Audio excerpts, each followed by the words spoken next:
If you're looking for exclusive content, please don't look any further than joining the Trap Talk Patreon family. Some of the best reptile keepers in this industry are part of the Trap Talk Patreon family. As soon as you join the Patreon family, you connect to a Discord. You can also tap into an Instagram group chat, connect with some of the most diverse keepers we have in the reptile hobby today. Shout out to my Patreon members and be ready for Trap Fest 2026. It's going to be one of the biggest events yet. Find all information again in the very first link in the description below. And again, thank you so much to all my fellow Patreon members out there. Cheers.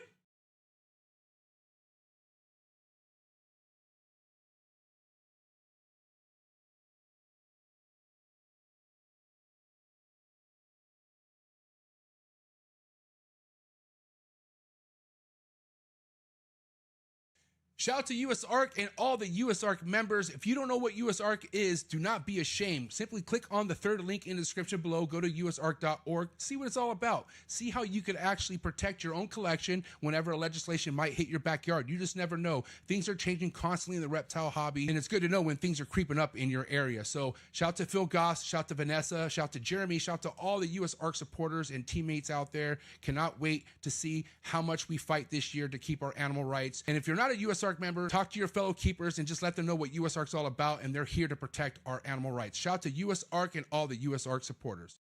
T-minus 30 seconds.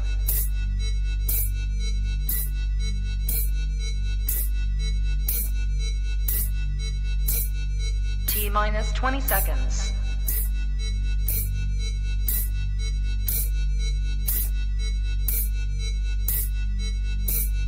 10, 9, 8, 7, 6, 5, 4, 3, 2, 1, 0.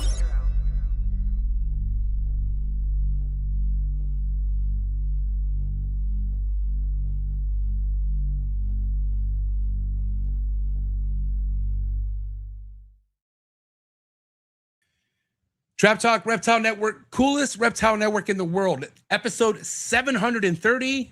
This is Trap Talk with Leviathan snakes. Epic.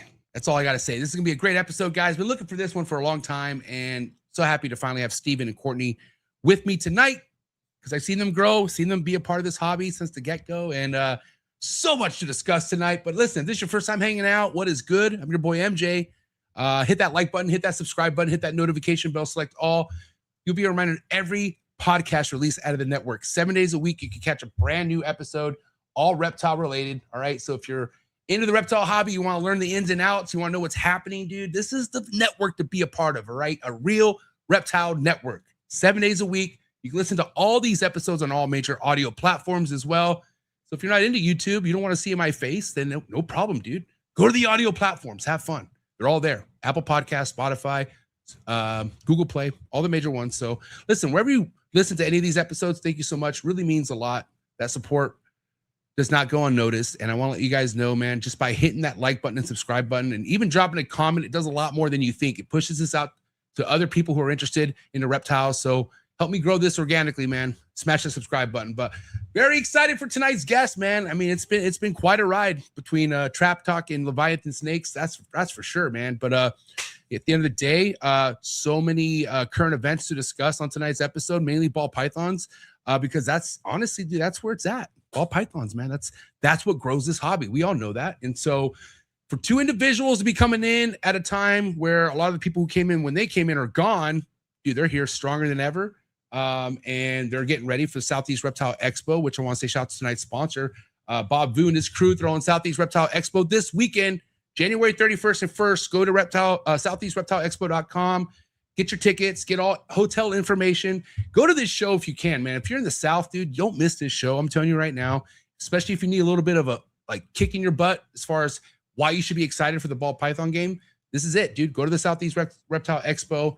One of the cleanest organized shows I've been ever. So thank you so much, Bob, for doing what you're doing, bro. Keep doing it. And I hope you have a great weekend. Shout out to anyone out there who's going to the Southeast Reptile Expo. If you are listening right now, let me know. Drop a comment. Say, hey, I'm on my way. And I hope you guys have a great weekend. I really do. But we're definitely getting some show talk in tonight as well.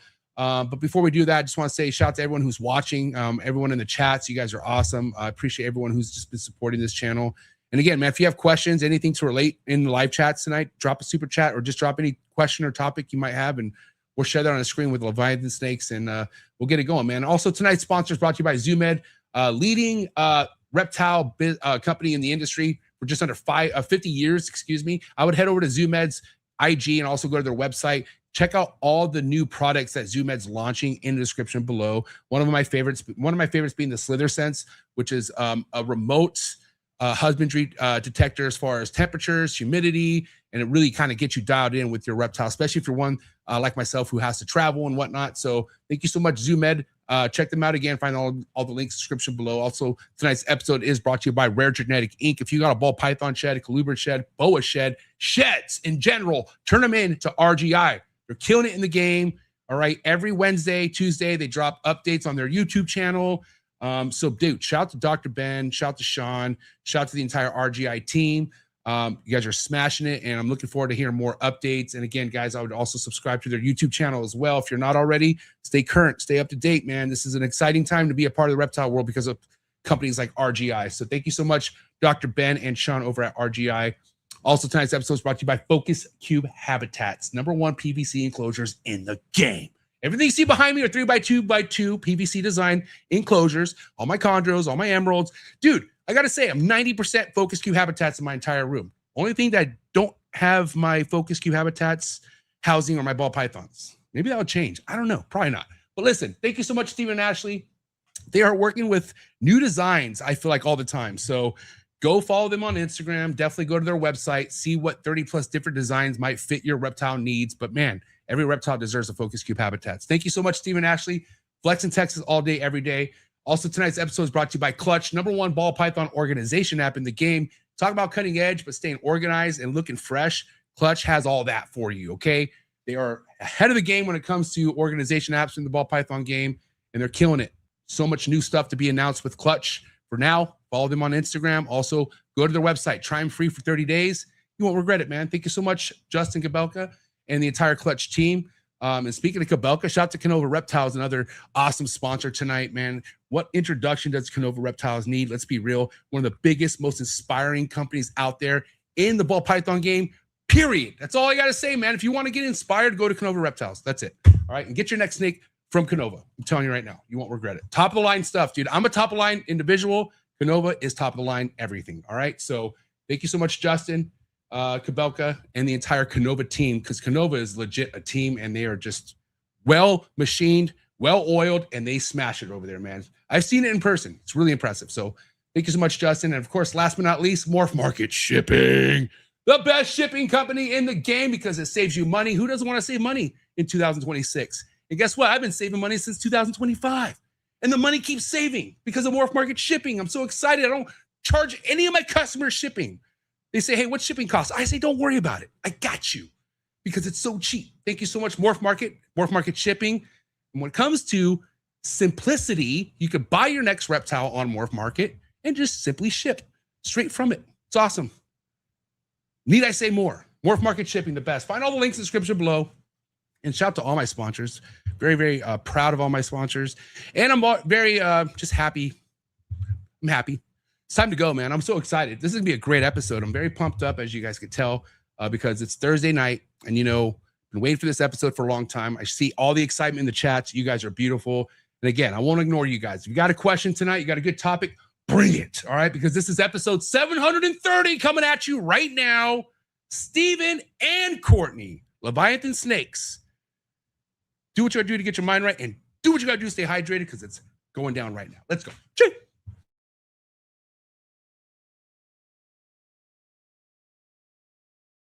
Good. You ready for do more in the future? Trap Talk podcasts? Yes. Man. Only Trap Talk. Exclusive. Yes. Exclusive. Oh. So stop calling us. Rub the spot, get the club to pop. When I come up with the crop, gotta love it or not. I'm hot from the hop to the rub the spot, get the club to pop. When I come up with the rub the spot, get the club to pop. When I come up with the rub the spot, get the club to pop. When I come up with the rub the spot, get the club to pop. When I come up with everybody, we do it. Everybody, we do it.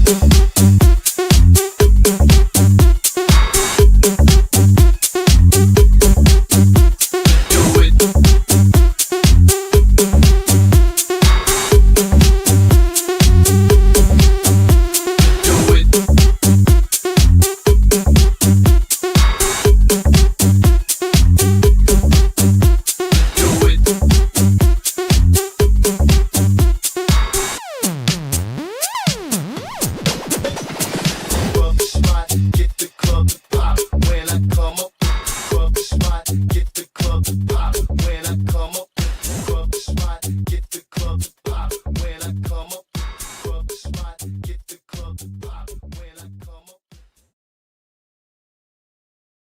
And we're live, and the excitement is real. That is real.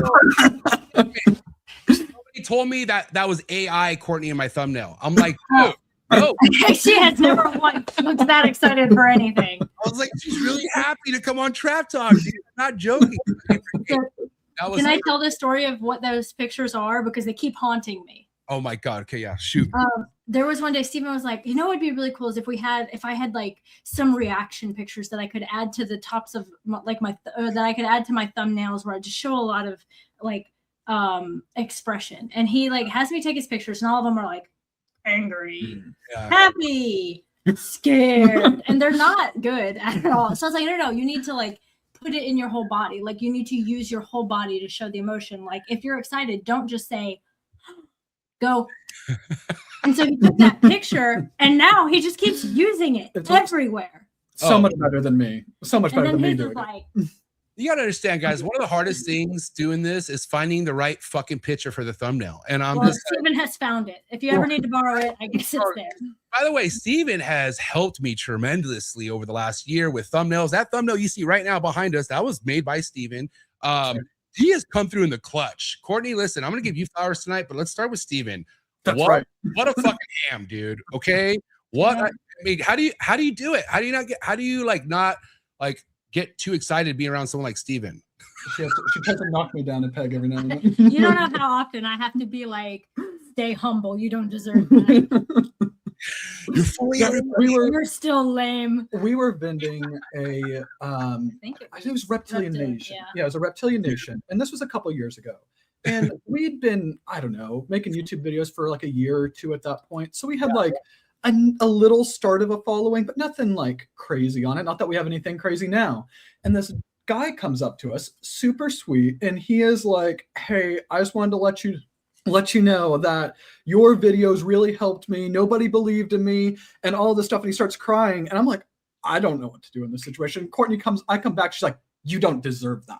People should be crying for you. This is ridiculous. I mean, she's like, why is a fucking man crying to Steven for? God dang it. Like that. like what? Like dude. He's like helped people? No, please. Okay, but guys, can we please, like, I want to say right now, I've had that too. I've had people come to me literally saying, MJ, I've had one of the worst weeks of my life and listening to your podcast, and they're like getting emotional. And like, that's crazy to think that just by us sharing what we're doing and connecting with people, dude, it helps a lot. Mm-hmm. Like more than you ever know until you meet the person and meet that individual in person. And then you're like, oh my God, like I'm having that much of an impact. And again, there's no better feeling for me. Like is to hear that only gives me fuel to continue doing what we're doing. But I'm sure it's the same with you guys because it's never happened to me. So I have no idea. Well, okay. You kidding all the time. I get it. But I also feel like you purposely shield Steven to be the face of Leviathans. Like he's kind of like, you know, if somebody wants to do a podcast, you go to Steven, right? For the most part. Like if you want to hear someone talk about what you guys are doing, it's morely Steven's department. He's very good. He is a very skilled orator. He is good at talking and carrying a conversation. He makes notes before his shows. And sure. You know, and I just am like, oh, sorry, I got to put the baby to bed. We've done like lots of different lives at various different points, but I feel like we've kind of backed off them within the last, I don't know, 6 months to a year or so. Yeah, we haven't done them in a while. Backed off on what? I'm sorry, back the lives? Like what? Like what did you guys go live on? IG or guests? Oh, got you. Yeah. Well, I mean, you guys know there was a huge run. Like everyone had podcasts at one point, right? And again, people always wanted the ones who are making the most noise. And what I mean by noise, like showing work. And you guys were really good at that. I'm going to give you guys props right away because even though you guys came in with a bunch of people, you did pretty good at standing out. And that's putting in proper reels, the production, which, you know, again, props to Steven because this motherfucker could produce some shit. Like I knew that was a strong suit of him once him and I became friends because I was like, dude, what do you do? Like, what? I feel like you're fucking really good with the camera. And then I see him at Bob's show with that big ass rig. And I'm like, oh my God, you are good. Like, I knew there was something, you know what I mean? But can we talk about if it wasn't for you guys putting in so much legwork and work on social media, I don't think you guys would even have the attention you have right now. I don't know. not at all. Not at all. And I think it's not only is it, and this is something else Steven's very skilled at, it's not just the social media presence, but Steven is very good at looking at people and being like, I'm going to be that person's friend. And like getting into like people's personal space and like talking to them very well. Beat me away with a broom. Yeah, but like he does it in a way that's not naggy or like me. I'm not very good at talking to strangers, but Steven's great at it. So that's another thing. This is a real personable hobby. Like, you know, you could get to know somebody pretty quickly if you like hang out with them a couple times, I feel like, you know. And again, like this is why I love this hobby, because I met some of the best people I've ever met in my entire life in the reptile world, and people who made me want to do better. And so that gets addicting. Like you always want to surround yourself around people that make you feel good, but also like you see yourself growing when you're around the right people. And I'm sure like here, we're going to get into it because obviously one thing I know, anybody in life, if they're into something and there's a hobby, they want to be known. People want, they want people to look at them, and that's normal. I mean, who doesn't, especially if you have cool stuff, right? But there's a time and place for all that, I feel like, right? You guys would agree? Like, I feel like, yeah, sure, there's ways of putting your work out there every day and getting attention, but sometimes it's all about the right time and the right place. I will say, you know, that 15 minutes of lame show that really put you guys on a lot of people's attention, but it wasn't the cap. Like I felt like that was the first stepping stone for you guys, because you guys felt like, holy shit, we could do our own thing. Like we in a sense could build our own community, because that's what this whole community is about, is inner communities within this big community. And yeah, not all communities get along, but for the most part, that's just because there's so many people involved. But if you individually meet up with these people, there's no issue. Like again, me and Leviathans, we've come a long ways, but as we kind of met, especially you and I, Steven, and we got to know each other personally, like whatever doubts we had were all gone after that. But the effort was made. And I think people need to make efforts to go meet other people, like make that be the deciding factor when you meet somebody, like, because you can hear so many stories, right? And that's one thing about the hobby, right? You hear so many things about people, and how are you supposed to know what's true and what's not? And again, this goes from everybody. Anyone who's a figure in the hobby has some sort of story about them, right? But all the whole guessing goes away when you meet these people in person. And I feel like you guys done a good job committing to NARBCs, going to Bob's show, really putting yourself out there in the community, because it's really hard to even make any ground in this hobby without doing that. But it's also hard doing that. Dealing with the people in the hobby is not easy. Sometimes it is and it's not. Oh yeah. Yeah. I agree. I don't know. It's just a hard balance. And I don't know if there's anybody who can do it perfectly, but it is what it is. If you become friends with somebody else is going to be mad at you. And if you are really trying to just give everybody a chance, some people just get mad on you giving somebody a chance. Like it just is what it is. I think that I'm not going to say everybody, but most people in the hobby, even if there's differences of opinions, are always coming at it from what they believe is best. Right. Like, I know in various different aspects, like we talked about it when we were there in San Diego and all that stuff. So with like this scrambler stuff, there are some people love scrambler and they absolutely love the animals that they're making from it. There are other people who are like, I don't believe that it's a gene. And both people are super, super passionate about it. The people who are saying, I don't believe it's a gene, in their mind, they're trying to protect new people who are coming in from spending too much money.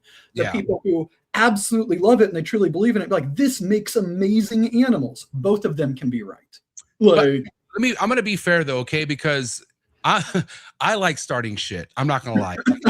I'm going to be 100% transparent. Like if I see something I could poke at, it makes a good episode. And I had a lot of fun with Scrambler. I don't as much because I don't want to make fun of someone who spent so much money on something that they don't know what to do now. Like that's kind of fucked up. And then, you know, the thing is that Scrambler is not the only example where that happens. That's just the gamble, dude. You take that risk with any morph you invest in, dude. Nothing means it's going to be a banger in the future. It's you did it. So you just got to eat it up. So again, there were times, dude, where I definitely fucking was like, ooh, yeah, like, tell me more about Scrambler, huh? And I'm not gonna say I know now, but holy shit, where are we at with Scrambler, guys? You want to update me, anybody? It's been very quiet.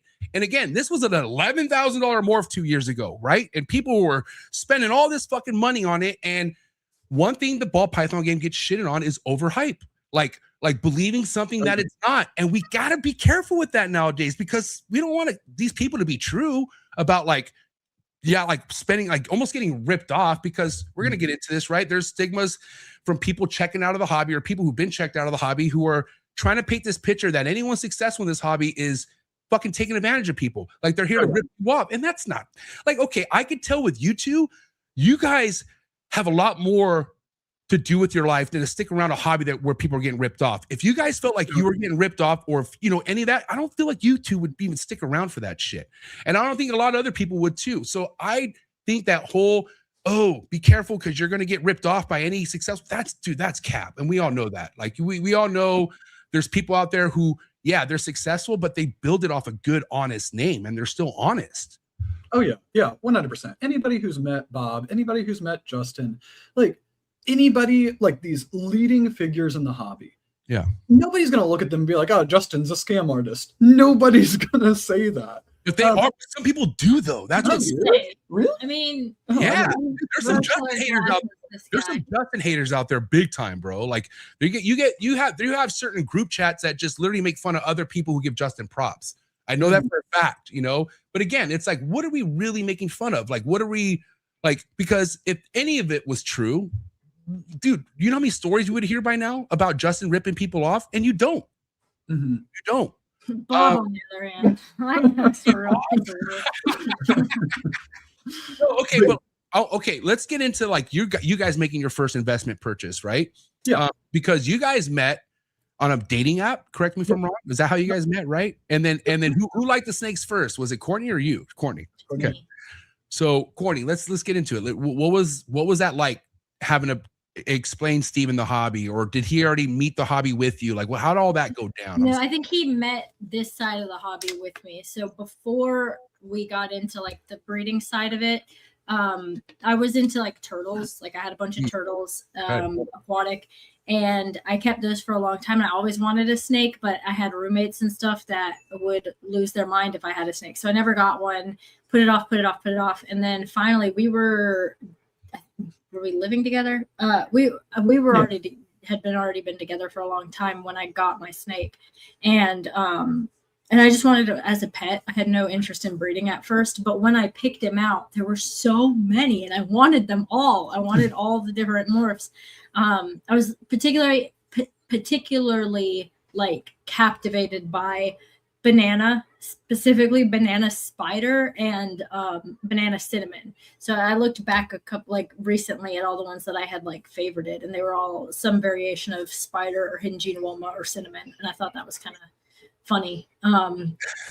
But yeah, so I got into it, and I was like, you should get one. We should get like 4. We should get 2 boys and 2 girls, and then we can pair them together, and we could sell the babies, and it'd be really fun. And it seems like, what are we gonna do with like 20 snakes? That's wild. Insane. That's crazy. So he was not on board, and I finally convinced him to get his own because he really liked our banana that we had, and he got a bell, and he liked it a lot. And then we went to our first Repticon, and he was hooked. Yeah, and I always say that I feel like when you go to when you have that itch for reptiles, and then you go to a reptile show, that's usually when the stars align, especially if you end up leaving with something, right? Oh, yeah. But then again, it's like, all right, welcome to school, because you learned so much, right? Then you go to social media, brag about the snake you bought at the show, and you see how many people shit on you for buying the snake at the show. It was that I posted him on social media, and I got all these likes on Instagram. I was like, who are these people? I don't get all these likes. And all my turtles, I never gotten them. They were all unethically sourced. So I never got them from a reptile show. I got them at like Myrtle Beach because I was 16 years old, and I didn't even know there was such a thing as a reptile hobby. Yeah. And it wasn't until I got the snakes that I learned about like the actual hobby or industry. I do want to, speaking on social media, so when we very first got in, I didn't know anything about the snakes. I didn't know anything about the morphs. And when she was doing the social media at first, because I wasn't really involved, I would help her do like social media outreach in order to like drive up engagement and all that stuff. So I'd go to other people's like pictures, and I'd see that they had posted a white snake with blue eyes, and they'd say it's like their bell or something like that. And I would be like, oh, that's so pretty. We have one like that, but ours is a blue-eyed Lucy. And she'd be like, shut up. It's the same thing. Like, I'm not going to let you talk to people in the snake hobby if you don't know what you're talking about. He posted a picture of a Brazilian rainbow boa. And he's like, I've never seen anything like this. Does anybody know what kind of snake this is? And I'm like, you do not seem You're like embarrassing me. Stop. Like you're doing this in my voice. Like you saying that you don't know what a Brazilian rainbow boa is makes it look like we are not like experts in our field or whatever. Which we weren't. I didn't have any idea. Steven was not allowed to comment on things. Also, he was like liking all these girls' pictures, and I was like, they don't even have a snake. What are you doing?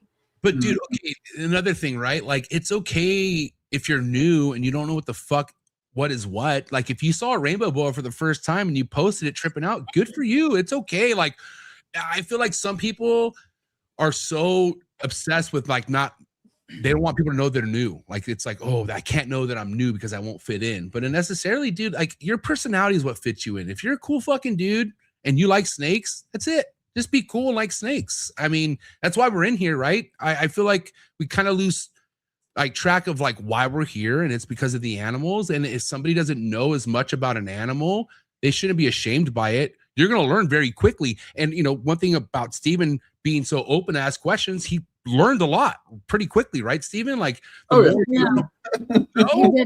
still like, what is that bell?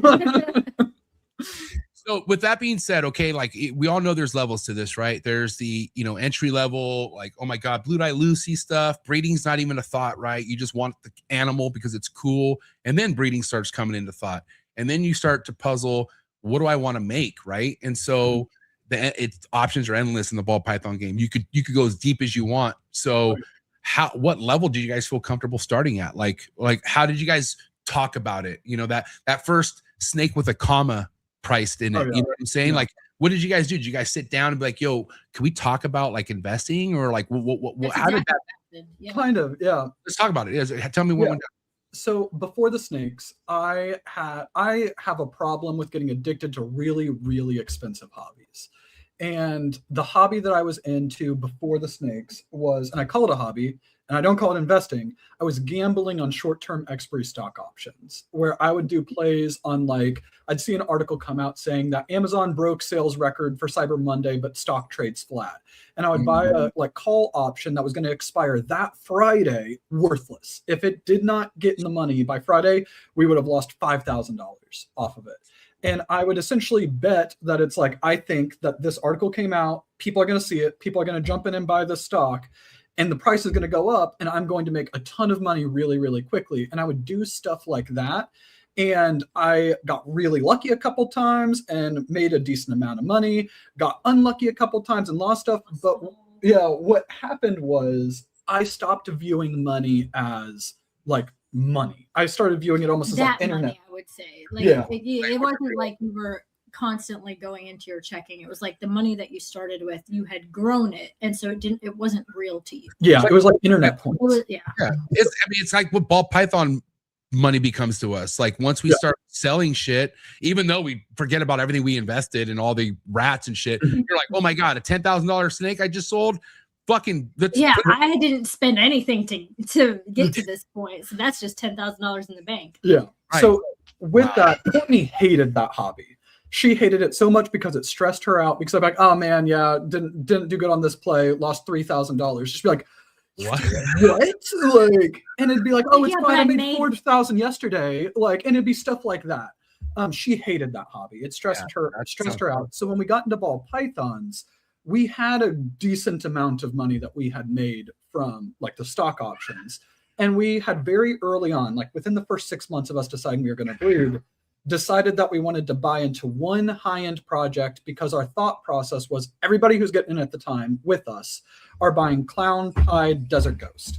Yeah. And what's going to happen is we're going to make friends with these people. And hopefully if we make friends with them, by the time we're able to produce snakes for 2 to 3 years later, they are going to want to buy from us because we have snakes that they are, or that we're friends with them. We've made that relationship over 2 or 3 years. Yeah. But what are going to be the snakes that they're going to want to buy? And we thought like, well, what's the next tier up? And we looked at Monsoon, Sunset, and Puzzle.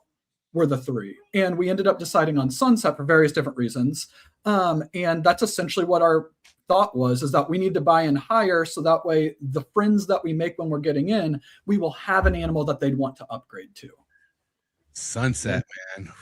Right. I love it.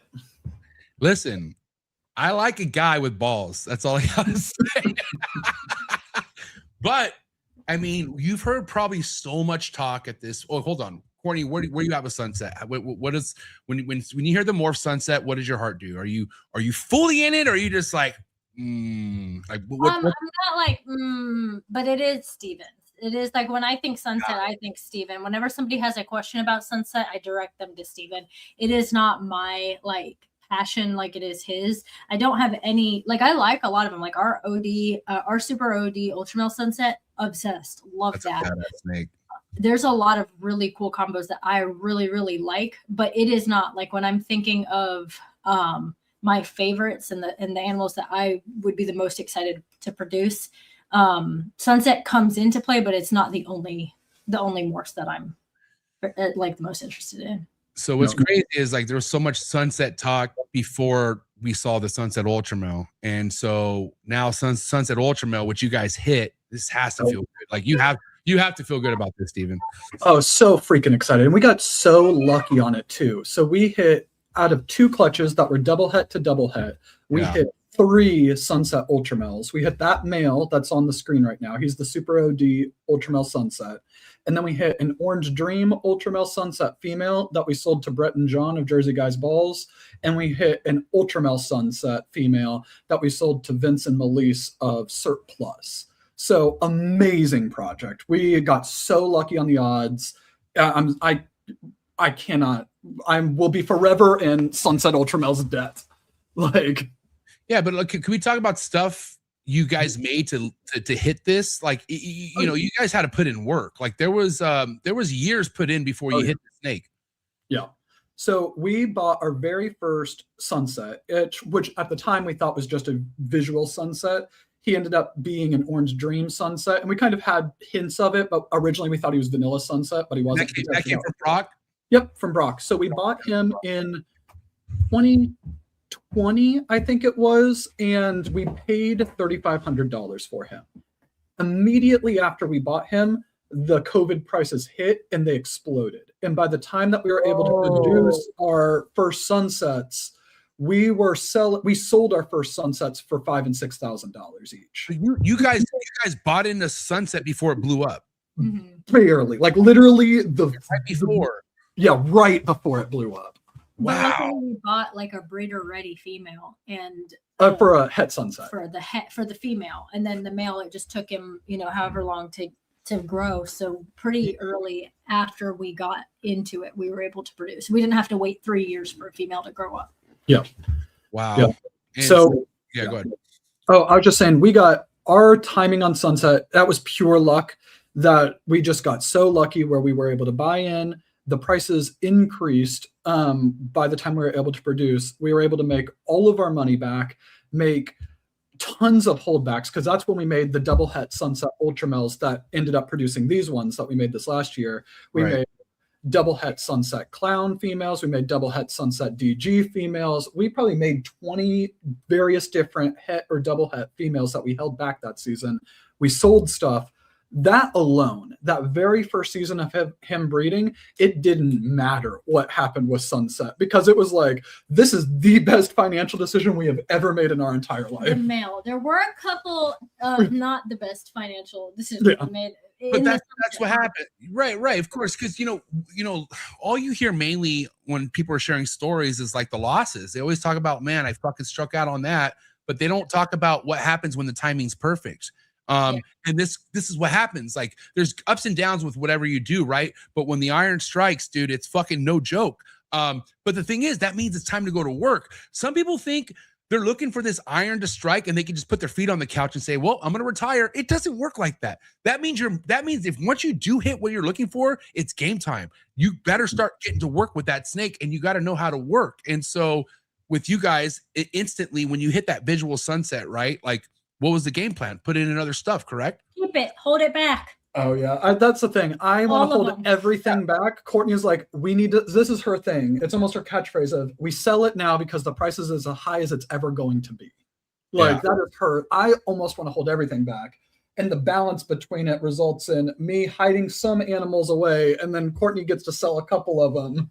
Like, I will say though, there's some, and he's right sometimes. In some cases, I'm like, dang, we really should have held more of like this back.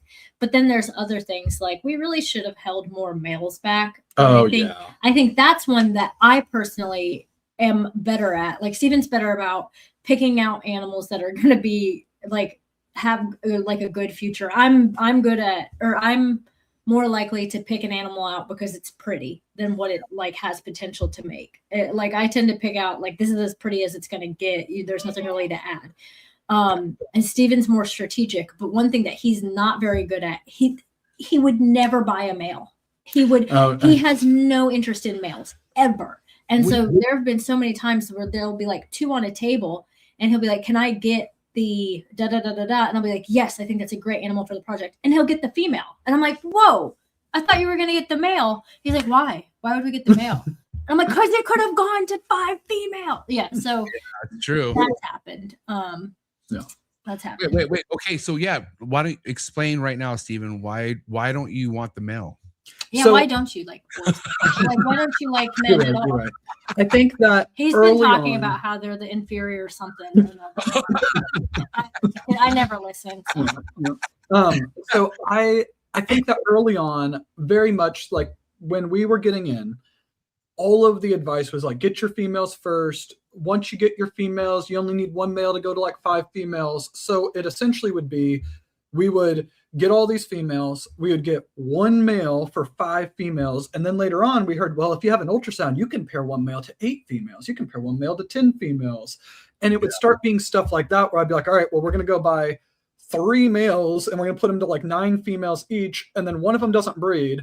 One of them stops breeding after 2 females and one of them keeps going. I'm like, oh no, we messed up. Like, Well, my thing was we'll just have 50 copies of the same male. And that's why I didn't that's why I was like, oh, we should get more diversity in our males. Yeah, we did much better this last season of actually holding back males And because buying. Dude, because it's so true. When you first come in, you're all about females and you only want to make females. But then once you're really into your projects, you look around and go, holy shit, I need more males. Yeah. And usually people go and drop big money on males if they get them available. But now you see these bigger breeders, they hold on to their males. Like if you see Miguel or Justin, sometimes they'll post them like, want to sell them. the exact, they'll be like, damn it, I'm pissed off. I didn't get any males in this clutch. And it's like, dude, you don't. Like now, once you're advanced into the game, it's the males that you want. It's not so much. 6 years ago, you were like, "Oh man, I didn't get any female," or like, we got terrible odds on this clutch. They're all male." And now I'm like, "Please." Yeah. But it's crazy because I struggle getting males. Like I always I feel like I'm very female heavy, which 6 years ago stoked for that. But now I'm like, damn it, can I get a male, please? And what's crazy, I'm like Courtney, man. I mean, especially now in 2026, if someone's gonna give you something with a comma in it for a ball python, you should probably take it. And so I ended up selling my super gravel clown OD male that I had, the one I showed you. Yeah. I really needed it, but the dude offered me stupid money, and I'm like, sure, like I'll Sorry, what was that number again? Okay. Your friends and family, are you cool with that? All right, sweet. There you go, dude. Fucking take it. But in my head, I'm like, damn, better go make it again. And I'm not gonna lie. Females for the project too. But dude, hitting a super gravel clown isn't that easy. I'll say that. Like we still haven't made one. You will. But like again, like it's kind of I don't know. I try to run even feelings when it comes to holdbacks and selling. But man, if you could sell something in a day like today, dude, I mean, yeah, you better have a game plan after you sell it, right? But good for you. Like, because this is where you hear people struggling. They can't sell a snake, and it's crazy to me because I feel like, well, are you putting in enough effort or are you making the right stuff? And it turns out a little bit of both, but mainly the people don't have the right stuff. They have saturated projects. So it's like, what's the urgency to buy what you have when there's 1 million on fucking MORPHMARKET and they're priced a little bit less than yours? Or they're at the show, for $50. You know what I'm saying? And again, it's like, that's why it's not just as easy as like, let me just make this shit and sell it. No, dude, you got to be different in 2026. With the Sunset Ultra Males that we hit this year, we hit one male Super OD double het Sunset Ultra Male. Not double het, double visual. Sorry, double visual. Sorry. And then we hit two double visuals, two double visual females. Had we hit 3 double visual females, had all 3 of them been double visual females, and it were up to me, we would have sold all 3 of them. Wow. No, We would have not at all. never. Because to me, Let's hear out. Yeah, go ahead. next year, we could have a chance to make males that will have grown up faster than those females, because we already have the adult male and the adult female that can produce them. Obviously, we hit 3 of them this year. All we have to do is make those same pairings next year, and hopefully next year we'll get a male. At some point, we're going to get a male, and that male will still be up to size before the female. I wanted a male. I would never, had we hit 2 males, I would have sold a male. But I wanted to hold back the male. The females, had we hit 3 visuals, I would have sold all 3. Steven would never have allowed that. Never, ever, ever. So what do you guys think about this? I hear it's not ideal to do repeat pairings. Like meaning like if you hit what you need, you go on to the next step. Yeah. Yeah, I agree with that. I don't want to saturate. I don't want to just keep making OD Sunset Ultramills, like the exact same thing over and over again. Not interested in that. Well, because like, we think about what you did this year, next year, how many more people are making it now? Like it's like that quick of a, like, if you could get ahead of those people by a year, do it, because that next year is gonna be a whole different ball game. And that's what that was kind of a hard lesson a lot of people learned. Like by the time they got production that they thought was going to sell, everybody has it, and it's like, oh shit, you know what I'm saying? But like, I also don't want to saturate it for the people that bought them from us. I don't want I don't want there to be so many existence that by the time the people who purchase from us have their animals up to a size, they feel like it wasn't the best. Yeah, they're like, oh, well, they just blew out the project. Yeah, they just kept making more and more and more. So I agree. I don't think we are, because we got what we wanted, I don't think we're going to repeat that pairing. No, we're not. We have. I don't know. That's up to him. Yeah, so those pairings were a OD double het to an OD double het for one, and then OD double het to a normal double het for the other. This year, we're doing a bongo triple het Sunset Ultramale hypo male to those females. So still 1 in 16 odds for it, but eventually whenever it gets up, we'll probably put it to puzzle stuff to try to work like some sunsets that are double het, puzzle, ultramel, stuff like that. But yeah, we don't want to just recreate the ultramel. But now that we have the male, we can speed it up. Yeah. Remember the excitement you're creating right now behind Ultramel Sunset, which people already tapped in. Like people are all over that project right now. They're just not making it yet. So what's your guys' mission with it now? Like now that you guys were able to stock it, you know, now where do you see Ultramel Sunset going for you guys? I want to work for like multi-recessives. I love the Sunset Ultramel. We're definitely going to make Sunset Ultramel combos, but realistically, long-term, I want to do Ultramel Sunset puzzle stuff, and I want to do Ultramel Sunset clown stuff. And then those are kind of the bases. Once we hit those triples, maybe we add something else in later on. Maybe we're just barely getting into this right now, so we're not anywhere near it, but maybe we add in paint later on. But really, once we hit those triples, then work in like leopard and yellow belly and asphalt and calico and red stripe and all of these different things. But we'll still do that now too, and Orange Dream, obviously. But essentially, we want to not necessarily make a bunch of double hets this year, or we want to make triple hets this year and raise the triple hets up. I'm surprised you said clown after puzzle, because Sunset Ultramel puzzles are fucking pretty ridiculous. Oh, yeah. Sunset clowns, like, oh man, like the only ones I've seen that I liked were ones Miguel made. Okay, I'll be real. Oh, the cypresses. Oh, they're so cool. Those are fucking nuts, right? But but again, it's like, I wish I could just say I could work with all of them, but you don't see too many people pursuing sunset puzzles and sunset clowns, and I think that's a smart move. I really do. Yeah, I like both. I prefer if I only had to choose one, sunset puzzle over sunset clown. Yeah, I mean, people who like both, like you said. You literally have fans of both out there. Mm-hmm. I think they're both awesome, and I'm really excited about both. One of the things, again, super long term. This is not anywhere like. If it happens this year, it will be late this year. But we have 3 asphalt double het sunset clown females that I would love to put at least 1, maybe 2 of them to our Super OD Ultramel Sunset in order to make Orange Dream, Asphalt, Sunsets, everything will be Het Ultramel, and then test for Clown to eventually go for the Super Asphalt Sunset Ultramel Clown.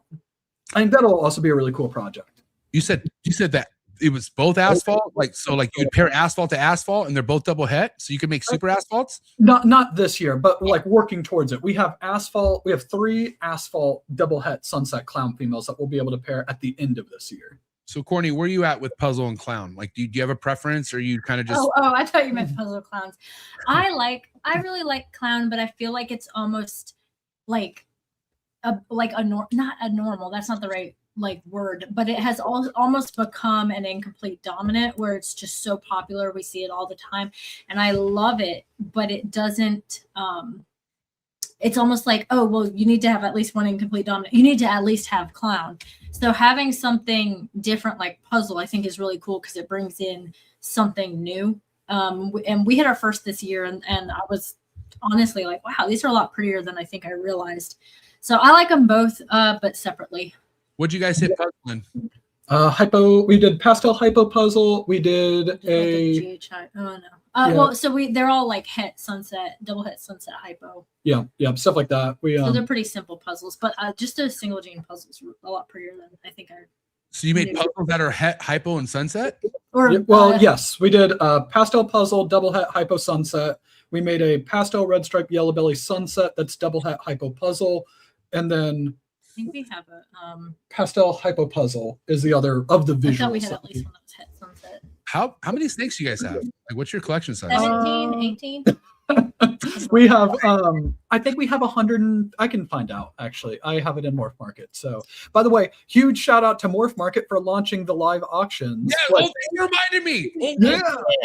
Sorry, Darian. Hey guys, pro sellers can now do live sales on Morph Market. Go schedule. I forget. He literally told me to talk about this tonight. Go schedule your very first live right now. I'm kind of nervous. I'm scheduling a live. I'm gonna be doing one. I think we were gonna do one too. Yeah, we haven't scheduled it yet, but I need to go in there and do it and all that. Yeah, that's exciting, man. I'm curious to see how that's gonna roll out. I'm gonna filter out all of our. Somebody in the comments had said something about how Steven and I have differing opinions, which means we think things out and we don't make rash decisions. Sometimes, we get excited, we make a little bit of a rash decision, but I actually think that that's super true. I am way more reserved about these things, and Steven would just jump into it. So if I had my way all the time, we would have stagnated a long time ago. We would have never progressed very far. There's so many things that we wouldn't be doing, but if Steven had his way, we'd be broke and we would. Yeah, we'd be bankrupt. We would be out anyway because we would have spent all our money. So, Steven is like me. He likes working under the gun. He likes pressure. I feel like you want fucking heat on your shoulders because that kind of what makes you work harder. No, Steven, am I we wrong? Actually get Courtney got mad at me because I do this. I know I do this. Never have been. I will. I like feeling very, very busy. I do not like downtime at all. And the problem with that is that I will overextend ourselves. And yeah, both of us, not just himself. Yeah. He's like, I'm bringing you down with me, honey. We have 162 animals, by the way. 162, and that's adults, or is that baby? That's everything. That's everything. For sale. Yeah. So we have 79 breeders right now. We have 32 holdbacks, and then what's for sale. So obviously to the average person that's big, but that's not that much. That's not a crazy amount. That's I feel like that's ideal. I think in this year already we've moved about 30 or 40 snakes. Yeah. We did do one kind of wholesale move. So we moved a lot this year. So if you had asked us in December, we would have had about 40 more of those. Yeah. But yeah, so we got 28 that are listed as not for sale, but we just haven't listed them for sale yet on Morph Market. And then we got just gonna get around to it. Yep, 23 that are listed for sale, and then all of the other ones are breeders and holdbacks. So about 100 between breeders and holdbacks. How important do you guys think it is for anyone who's taking this serious and looking as far as being breeders like us? How important is it for them to sit back and look at their collection to see how much is important that stays and that needs to go? Do you guys think it's pretty important? I think that is, we were doing an episode with Bob and Will because we're doing like that podcast with them, which we don't have a name for yet. But that is one of the things that they talked about. Like Will said, is every breeder who has been established for any length of time eventually is going to look around and they're going to be like, man, random person who I've never heard of before is out producing me. They're making stuff I haven't even thought of making yet on Instagram. And that he talked about that every now and then. It's about, he said between 3 and 5 years, essentially, he will kind of do a soft reset, not necessarily sell off everything, but sell off a lot of stuff and really, really reinvest. So that's actually what we're doing this year.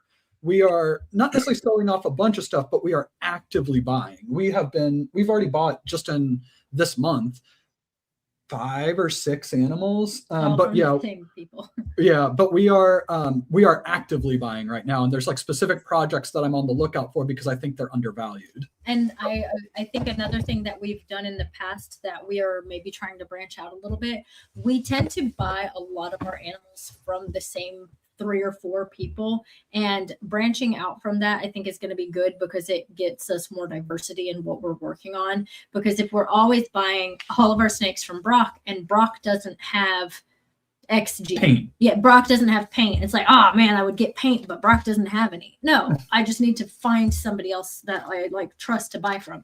So we have been kind of guilty of buying from the same people for a long time, which I think is good. I think it's good for people to like. That's why Brock likes us. Yeah. Well, buy from people they trust and also, make Brock like you. But I think it's good to buy from people that you trust. I think we bought like Corey DeLong, a bunch of stuff just from Corey DeLong, Bob Boo, Brock Wagner. Not a bunch of stuff we bought from Justin. No, yeah. But I mean, like things that people that were like half of our, like a third. Yeah. I'd say half of our collection has come from those 3 people, if not more than half of our collection. So this year, in the past year or so, we've been trying to buy from new people. Buy from just different people. I think in the most busiest buying stages I ever were in my ball python game, I just wanted my snakes from Miguel. I'll never forget that. And only because like it's Miguel and he always took care of me. And I just felt like, why do I need to go everywhere else? He has all the projects I want. So when you get into a rhythm like that, you feel comfortable because you never have to worry. Then you hear stories about people fucking buying something that isn't het for what it was, or, the list goes on and it's not everyone, but God damn it. When you have someone you trust, you avoid all that shit. And I'm all about buying through trust. Like I'm going to give somebody money who I don't have to question. So that's why I easily, because I'm not gonna lie, guys, you had some people throwing rumors like that Brock wouldn't let you guys go. Like Brock was purposely making sure that you guys would only buy through him. And I just felt like, I just think Brock's taking care of Brock doesn't have that kind of authority over him. That's why, but again, Brad Boa, on the other hand, is he's hard to get with. Just kidding. I love Brad, man. Shout out to Brad. Yeah. But no, but again, you guys make your own decisions, right? And I feel like you guys just had that relationship where you felt comfortable. And mind you, you're getting sunset shit. Brock's the sunset guy. He has the sunset shit. So, and with Miguel, I was all obsessed with GHI, hypo clown shit that he was fucking just murdering with. So I was like, he has everything I need. So, but there is a time and place where not only because it's good to build other relationships, but for your projects, you gotta dip your toes in other pools that will elevate the project, because you can only go so far buying from the same person. You're going to get good stuff, but you're always going to be under that person no matter what, because you're always getting it from them. And there's got to be a time and place where you fucking step out and you surpass some people. You know what I mean? Not that that's what you're doing, but again, you're working with projects that are front of the line here. Time is money right now. There's no much going back to not doing repeat pairings. That's for a reason. That's because there's motherfuckers catching up on you really, really quickly. So, but again, you kind of go where your heart's at sometimes. And I could totally see that. Yeah. And I do want to say, because Brandon's in the chat and all that stuff. Oh yeah. We got a bunch of stuff from Brandon. Yeah. And Brandon Nixon? Yeah, Brandon Nixon. Yeah, what a guy. I like that guy. We have an ultra male het puzzle mail that we got. Shout out to Brandon. That has our first, all of his clutches are going back to back to back. Our first clutches this year. He's going to be a first, second, and third time dad at our place. Yeah. So with that, the reason why I say that is because I think that we're we're like pretty close to the front on like Ultramel Sunset, some like Sunset Hypo Puzzle stuff. We're not like the leader of any of the projects, but we're like up there. We're like in the pack, if that makes sense. Brandon, he beat us to the Sunset Ultramel. Justin of Morph Jungle, he has crushed it this year. I think he made 4 Sunset Ultramels. Dragon Labs over in the UK, they made ones like 2 years ago. Gavin of Balls to You, he's made some amazing ones. So we definitely are not the leaders of that project, but we are super excited that we've been able to kind of like do what we can to help pump it up this year. Yeah, but again, like it's still stuff that depending how you work it, who knows where it could take you. I mean, because it's that much meat on the bone with a project like that. And again, like the avenues that you could take, like there's so many different avenues, which is why I love the ball python game. Like you don't have to follow everyone else's road, you know, because there's so many different things out there. And, you know, another importance why it's good to hold stuff back. But then again, also when you don't have that mail, you got to get that buying power to get that mail at that right time. So it's a lot of figuring it out. Like, you know, dude, like I used to laugh at how easy the ball python game was, but this was 2019 where you could post it on Instagram and it sells, right? Like that was a different time. Now, dude, it is, yeah, it's obviously easy to breed, but selling, oh my God, selling's a master of fucking technique at this point. It's not. And again, like I hear from all angles, people who are struggling selling, but again, how much are you really doing? Like, how are you trying your hardest? And a lot of times they're not trying their hardest. They're just not used to it being this hard. Okay. I apologize if this is flipping the role on it, but what do you think are like some of the biggest mistakes that people make when they're trying to sell, where it's either just shooting themselves in the foot or just not effective? You just said it right now. They're trying to sell. Don't try. Why are you trying so hard? Like people want what they can't buy first and foremost, right? So if you're throwing everything out there on Morph Market and just fucking flooding your page, dude, and you're chopping prices, where's the urgency? Where are you creating a suspense where like, dude, this guy has really important stuff that I wanted? If you're just constantly just flooding it out there. So I think the way you present your projects, the way you let people know it's available, it's a technique. It's all a technique. It's literally swag, like how you put it out there, because there's so much stuff out there to where it's like, how are you going to separate yourself from everything that's being flooded out there? And the way you do it is you build your own community, like what you guys are doing. You got to have people who support your work. And that's what it comes down to. That's why at the end of the day, guys, like I look at people who are shooting for 10, 20,000 followers. Well, dude, fuck the followers. You want real customers. Like I know people who are so successful in this game who have like 3,000, 4,000 followers, but guess what? They're real followers. Like those are people who legit have genuine people that want their product. And if you focus on that, and again, you got to work with what people want too. I'm not saying just post pastel shit and you'll get attention. No, dude, you got to post stuff that people want. That's the way you create that spark. But then again, it's how you work it from there. Right now in 2026, people are so desperate for money, dude. Not everyone, but the ones who need it, you could tell they need it. And that's not good. Like if you could look at someone and say, holy shit, they need that sell. Yep. I agree on that. I think as you talk about the community aspect, and this isn't so much of like advice for anybody, because I think that there's a lot of stuff that comes before it. But I think that one of our, just being objective, biggest advantages that we have when it comes to sales is specifically the Patreon. And the reason why the Patreon works, it's not just having a Patreon. It is that we had enough of support from YouTube where multiple people asked us if we had a Patreon before we ever launched it. Yeah. And when we launched it, immediately it took off really well. Like way better than we were expecting. Like maybe we got $300 a month. Be like, that's awesome. Yeah, that's it's amazing. Great feeling. Yeah. We got very lucky, and it changes month to month and all that stuff, but about $2,000 a month, which is not enough to like quit your job, but that is awesome. That is an awesome amount. But to have that kind of support that says a lot, because you're obviously providing some sort of value. What I'm hearing right now with a lot of Patreons is like people fucking bickering. People are like almost inner fighting in their Patreons. And it's like, well, why would that be? And like, if you're not really holding down the community and being the positive force, why there shouldn't be any bickering in any Patreon, first and foremost. And I feel like, you know, I have some of my Patreon members that have been a part of your Patreon, and it's all about building and evolving and like kind of how can we grow as a hobby? You know what I'm saying? But again, go ahead. No, go ahead. No, I'm just saying, like, at the end of the day, it's like you got to understand what's worth investing when it comes to like your circle. And if you are around a bunch of people who are being negative, then that's what you're going to get. You get what you put yourself into. You know what I'm saying? I think I can shed a little light on the bickering in Patreon.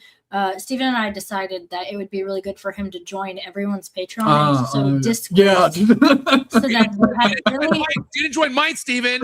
yeah, well, he may have, but he does it under secret aliases. And yeah, so what he does, yeah, he sows discourse in all the other Patreon Discord. He sows discord in all the other Patreons, and then when they are like, I had a really bad experience in theirs, and then we came to yours, and it's just such a happy family. We're like, oh my God, that's crazy! I can't believe that happened. But don't tell anyone about that if you don't mind. Keep that between us. I'm gonna go through all my emails on my Patreon. I'm trying to figure out what the fuck which one. I'm like, oh my God, Cinema Leviathan, and that's it, right? No, yeah, go ahead, Steven. So I say all of the stuff about the Patreon on it is the reason why I think that ours and lots of others work well is that every dollar that they spend on Patreon, they can use as a credit for us for a future purchase. So essentially the value statement is, or the value offer is, if you think you're going to buy a snake from us anyway, you aren't losing anything because you would have paid the money for it. Any money that you pay on Patreon, you will be able to put it towards your snake purchase. So if you join, then you get extra content because we do like a weekly podcast with it. We do like different like merchandise like jackets or t-shirts. We do breeder meetups at like the shows. We pay for everybody's dinner when we go out to Southeast every single like once a year and all that stuff. So you essentially are like, oh, well, I think I'm going to buy a snake from them and I can join the Patreon for $25. I'm not going to lose any money and I get all this other stuff and I get to be a part of the community. I think that's why it helps us out so much. But it helps us sell the snakes because then when those people want to buy something, they're like, well, I already have $400 with Leviathan. Let's see if they have it first. And people do it so differently, and I really like it. Some people, they've been banking it since day one, and at a certain point, we just got to give them our house. I don't know what to do about that. The people who have just been in the top tier of the Patreon for the last 2 years, I don't know what they want. That's who we're talking about. Never bought anything, just keeps on building up the credit. And then we have other people who build up their credit until they have like $1,000, and then they make a really big purchase. And I'm always like, heck, like that's really cool because they can make that. They feel like they're getting a really cool animal, like for free. We did a like one of our Sunset Ultramel double head pairings this year. Somebody had like $1,500 in credit, and that was like a really cool thing that they got those really cool animals essentially prepaid.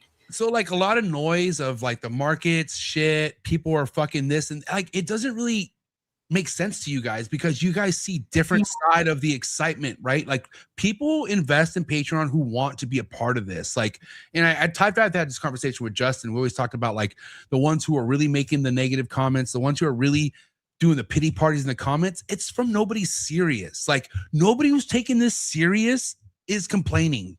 They're really not. And mind you, that kind of says a lot, doesn't it?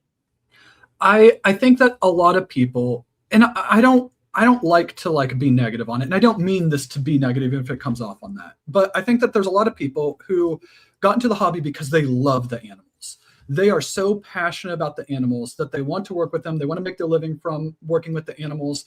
And they either don't like people or they're not good at the business side because that isn't what they were interested in. They were interested in the animals. So they get these animals, they try to sell them, but realistically to sell the animals, especially in a super, super competitive environment where you're selling against Bob Vu, Justin, you, us, Brock, people like this, you have to do even more than just love the animals. And those are the people who I feel like get really, really jaded because they're like, I love these animals so much.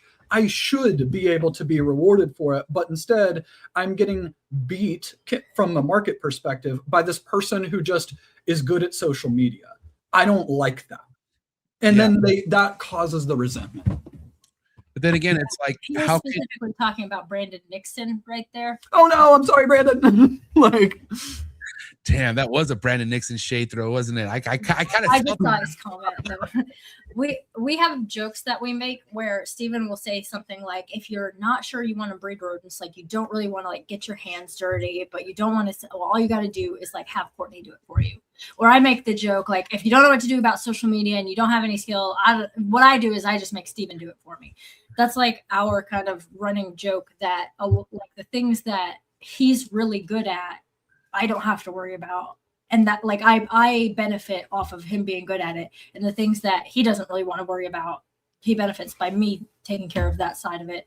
So because of that, I feel like we do get a little like blind to the problems that people have because we're able to like balance it out between the two of us. Well, because you guys are focused. Like the thing is, it's like, it's hard to kind of really relate to someone's problems when you're so worried about your own stuff. But the thing is, like, you should be worried about yourself. And I'm not saying don't help other people, but at the end of the day, like, we're all trying to figure shit out. And again, we're getting to work. One thing I wish this would change in the hobby is people shitting on people who are successful or people who are getting wins in this hobby. Stop throwing stones at them. Like, just because it's going their way and they're catching their wave, does that mean you're not going to get a wave? Does that mean it's not going to work for you? It's all about timing. And, you know, again, you got so many people who just come into this hobby who look at either yourself or look at Justin or look at a Miguel or Levance and says, why isn't that not me? What the fuck? You've been here for a year. What are you talking about? Like, think about the investment side of things that has nothing to do with money, time. You don't get time back in life. You really don't. And people kind of just sugarcoat how much time people like us have really put into this. We dedicate our fucking lives to it. So when you dedicate your life to something, you're that passionate, dude, you should be successful. Success should come with that. Does it come right away? I don't know. There's no timeline on success. It happens when it happens. But I'll tell you what doesn't happen. Success doesn't come to people who fucking bitch about it and people who are negative all the fucking time. That's not going to pay your bills. I'll tell you that much. And again, I just want the majority of the mindset that are so negative in the hobby to shift to where, like, you know what? We're going to figure this shit out, because we are. This hobby is still growing. It's bigger than ever. Okay. And we will always figure shit out. This hobby will always figure shit out. And I just love this hobby so much where I feel like there's no better place to be. If you love reptiles, this is the best place for you to be, because your life could go a direction you never thought it would go. Oh yeah. Yeah. The hobby itself helps, like, just people. Like, I'll say me, but I think it's true for everybody.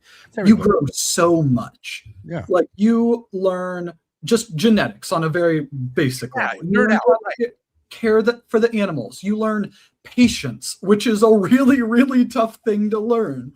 I still haven't picked that up. Yeah. If you do it, if you decide that you're like, okay, I want to breed, I want to do it as a business, I want to give it my all, you end up learning how to market yourself. You learn how to figure out business regulations. You learn how to travel and do logistics across the country with animals. Steven learns all of that, and everyone else just joins along and follows behind. I mean, the ones that are listening learn too. That's what's awesome is, like, I mean, if we think about what Steven's saying, like, dude, I had probably 30 ball python. No, not that many. I had about 15 ball pythons before I knew what a recessive was. I swear to God. Oh, wow. Like, I just was collecting them. I was like, fuck yeah, I'll put that to that, and I'm going to make that. I literally thought that's how it was until I took my Instagram account off private, and I did what you did, Courtney. I posted something with a tag. I put pied, and then all these people started liking, and I was like, who are these people? And then I fucking was, dude, I'll never forget. That's when I became a sponge. Like, I just wanted to learn. And again, I always give props to this person, because I'll never forget when he gave me his time of day. Chris Cercery, Ball Pythons 101. That guy, dude, he was the one. He was the one that fucking opened my eyes. Well, he's the one that told me, like, hey, take your account off private because you're going to get a lot of more attention. But then that's when I saw the whole world. And again, like, looking at his stuff, I was like, dude, who are you? You're fucking unbelievable. And that's how the obsession started. But again, that's the same story. I feel like for so many of us, dude, and it's so important. I mean, I wish we had the statistics of how many people we've done that to. Like, how many people clicked on our page after they got their first snake and were like, holy shit. I mean, I get people walk up to me all the time at shows and tell me, like, MJ, I've been following your stuff since blah, blah, blah. And like, holy shit. And it's like, damn, you know, it kind of really hits you. It is hard. Like a lot of people will ask, they're like, well, how do you know X, Y, and Z? Like, how do you know what kind of paperwork you need to sell across state lines? And it's like, you just kind of have to figure that out. I'm sorry, I don't even know how to tell you how to learn that. It's like you just kind of have to do it. Like, oh, how do you know your girl's nesting? And I'm like, you just give it a year and then you'll just know, because you'll see that behavior. Like people all the time, they'll like send me a picture of like a snake that's just kind of coiled, and they're like, is this nesting? And I'm like, no, it's not nesting. I promise you. Like you will know once you've done it for, you know, a couple of times. But again, the importance of Patreon, right? You want to know what happened with my experience posting a snake that I thought that was gravid. Well, obviously I said pregnant at the time, but I was asking the same person, what's up with my snake? And he's like, okay, yeah, she looks good. Is she eating? And I'm like, yeah, she's still eating. Okay, she's going to lay any day now. I'm like, okay, cool. So every shed was a pre-lay shed for about a year. Stop it. Every shed is still a pre-lay shed, and we have an ultrasound. Stephen will be like, guys, this is it. Here it comes. Oh my God. He'll be like, oh, so-and-so had their pre-lay shed. And I'm like, oh my gosh, cool. Dude. And then they'll have another shed. And I'm like, they shed twice. And Stephen's like, yeah, that's crazy. She was at like 36 millimeters before her last shed. I'm like, that's not a, yeah. Anyway, he gets very excited. But then I thought but it made me feel better because I found out, this guy was fucking taking me for a run. And I learned that after they ovulate, when they really ovulate, they don't eat, they shut off. Right. And I learned that, but then as I was growing with other people in the hobby, I would see people like getting their first clutch of eggs with the male still in there. Stop it. We did it.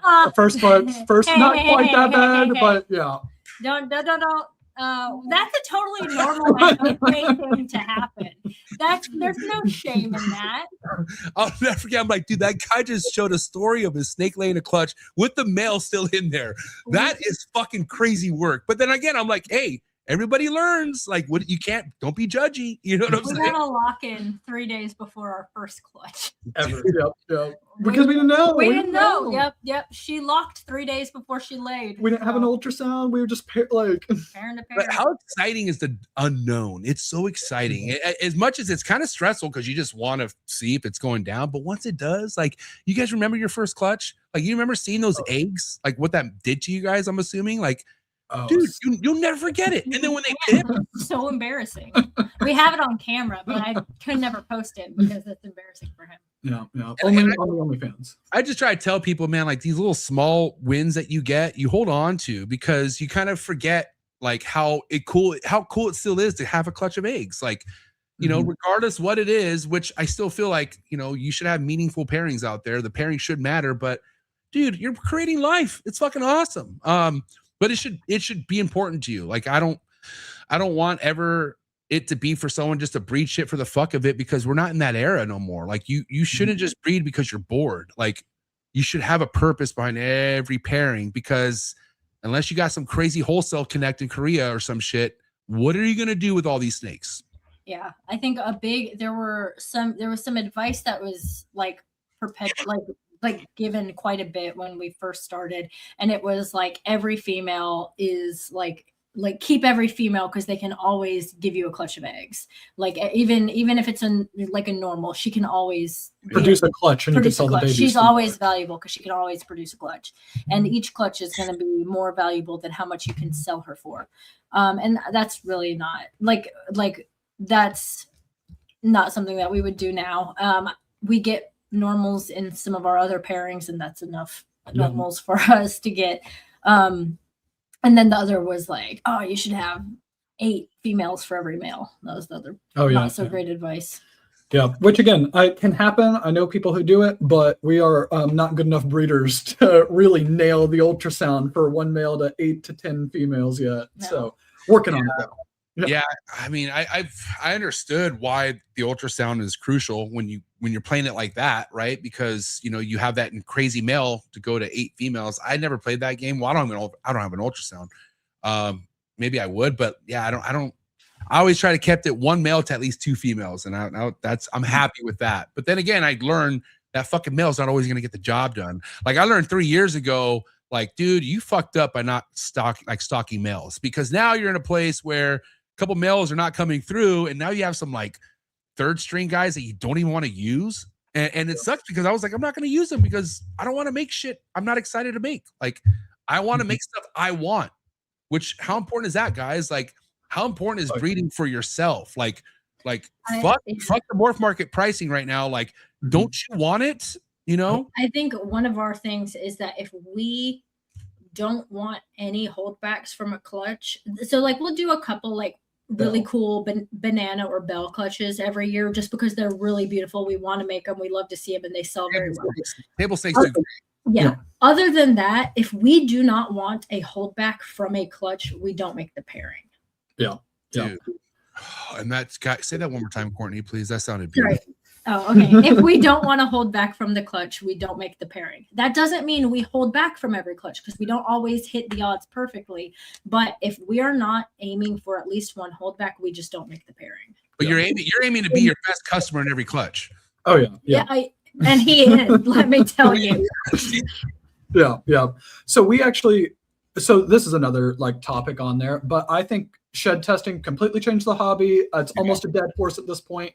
But we do absolutely stupid pairings that I wouldn't. Sometimes. Yeah, not all of them, but stupid pairings that I would not even recommend to other people because we shed test nearly everything. And I am just like hoping that we hit the one animal we need. Like, yeah, me too. We did this was not this year, but this was 2 years ago, I think it was. But we paired a chocolate inchy, orange dream, double het sunset DG male to a clown female. So we're trying to get triple het females from it, but the odds to get a triple het are 1 in 4. It was a dumb pairing. I wouldn't have recommended that to anybody. If somebody told me, hey, I'm going to do this pairing, I'm like, that's stupid. You shouldn't do that pairing. You're going to have to test for every single baby for at least 2 genes. Like, I think we hit 2 females, right? We had 3 females. We got so lucky on that. So we crushed it on that one. Yeah. But then this last year, we're pairing a pastel hypo double het sunset puzzle boy to the same type of stuff, like a red stripe, yellow belly het sunset. Yeah. And we'd hit some really cool animals, but then we wouldn't hit the females that I wanted. And it'd be stuff like that. Like, we're always trying to hold back something. Like, shed testing is like, man, like talk about like a powerful tool, you know, like if you are really good at shed testing your shit, you are going to speed up pretty quickly. You really are. The thing is, man, like it's crazy to say, not everyone's even on board with shed testing. It's wild to me. And I don't know why that would be the case. I get the suspense, but at the end of the day, like, yeah, holding back is one thing, but selling shit you know that has it versus posset, that's completely fucking, that's like day and night right there. Like, Steven makes some pretty absurd shed tests. He'll be like, cryptic popped up in that person's line a couple years ago. We should shed test for cryptic. Because we bought it from Bob. And then because we bought it from the person and then so Ben will call him and he's like, hey, I got really bad news. Every single shed you sent me was negative. And Steven's like, oh yeah, I figured. And he's like, what? You sent me 7 and they all tested negative. I was like, I just wanted to see. He's like, oh yeah. They were I just thought we'd test everything for cryptic just in case. And he's like, oh, I thought an entire clutch didn't prove out. I thought you had like a male that, wasn't actually a het that you thought was het. No. Yeah. That's wild, Steve. Well, he's Mr. Optimism. But then again, like, dude, like that's that's kind of smart too. Like, because what if we came back? It's never turned out. So. Not yet. I'll eat my words. I'll let y'all know. So okay, can we talk about the protocol for your shed testing? Like, is it, especially from a clutch, right? Are you guys getting the very first shed, the second shed? What has worked for you guys? Yeah, I think that's actually an interesting one because I've heard some people that are like, why are you rushing it? Let it be their second shed, which I think is really interesting because it's not like the DNA doesn't change. Yeah. Well, yeah, and it's not like I'm like ripping the shed off of the baby. I'm not getting the shed out of the egg. It's they're gonna shed either way. Why does it matter if I'm sending? That one I actually don't get. I don't get the like frustration behind that. But I have heard several people be like, "Oh no, I'm not gonna send in the first one." Like let them have a second shed. Give them some time to grow up. And I'm like, my problem is like the way I raise them up, they all shed together and I forget to individually put them away because I like to let them just fucking shed all in the same box. But then, you know, now that I'm thinking about it, I was like, no, damn, I need that first one. But then I was like, I heard that too. Like, you don't want to turn in the first shed. You want to turn in the second shed. But it makes sense. The DNA doesn't change off the it's still, I mean, we separate them. If we know we want to shed test, we just go ahead and separate them. I know this is silly and it doesn't happen often, like very, very, very rarely. I am terrified of cannibalism within the snakes. Like I am so scared. Oh my God. Even if I'm pairing a male and a female, I don't like leaving them. I get so nervous. Everyone, like it's happened 2 separate times where I've thought a male was in with a female where he wasn't. Like I just forgot which tub the male was supposed to be in. And I'm like, oh my God, she ate him. Oh, she ate him. He's, oh my God. And it's happened more than one time. And I'm always like, wait, I thought this was a 10 egg clutch. I'm only counting 9 babies. One of them cannibalized it up. Like I do that all, and it'll be like, oh no, I just went ahead and took one out because blah, blah, blah, blah, blah. And I'm like, oh, I thought they cannibalized him. I don't know why I'm so scared of it, but I am. Can I make you even more scared? Oh no. Oh, I gotta show you guys this. Okay, it's not ball pythons, okay, but it is a crazy story. So I don't know if you guys, I know I just got you guys into the chondro world, and we'll talk about that. But do you guys follow Patrick Holmes? It sounds super familiar, but if you show me the handle, I'll know. Like, is that Penelope? Yes, yeah. I'm so sorry. No, hi Penelope. Hi. Say hi to the camera. Oh, look how cute she is. She's so cute. Oh my God, look at her nose. She's adorable. How old are you, Penelope? 3. 3? Oh wow. Does she like snakes? She loves them. She does. Yesterday she told me that that was what she was most scared of in the whole world. And I was like, what are you talking about? Yeah, one of my favorite things to do is there's like a couple people who really, they're like, you let your kids around that. So I really like to send them videos of her just grabbing them out of the enclosure. She'll feed rats to the snakes. Yeah, she feeds the snakes. She'll pull out a rat and go put it in a tub. You like the rats or the snakes better? The snakes. Good call. Yeah, good call. All right, Sorry, we can't be judgy off this picture, okay, guys? Because this was from, I think, the early 2000s. This was at some sort of a pet store in Texas, from what I recall. And they got a import of green tree pythons, and apparently tried feeding 2 of these green tree pythons together in the same box. And the guy walked away, comes back, notices both hoppers are gone, but there's only 1 green tree python left. Oh no. This fucking green tree python ate 2 hoppers and another green tree python. That's what's all in that snake. That's wild. So this, did they kill that one? no, dude, check it out. Perfect shit, digested, no regurg. It digested it. This fucking thing had 2 hoppers and a whole green tree python as a meal. So yeah. Cannibalism, dude. Snakes are wild. Yeah, so I will continue to separate pretty early. Thank you. I think it might have been our first or second season, but we paired a male to this female. We put them in, I don't know, 30 seconds later, like it sounds like they're fighting, but they'd been paired and they'd locked before. We open it up. She had struck and wrapped him like he was a rat. And that was like our second season. So I'm like, what do I do? What do I do? What do I do? So I like pick her up and I'm like, and I ended up letting go, but I put him on the floor, and when I put him on the floor, she unwrapped, and I was like, oh my God. It was like our second season.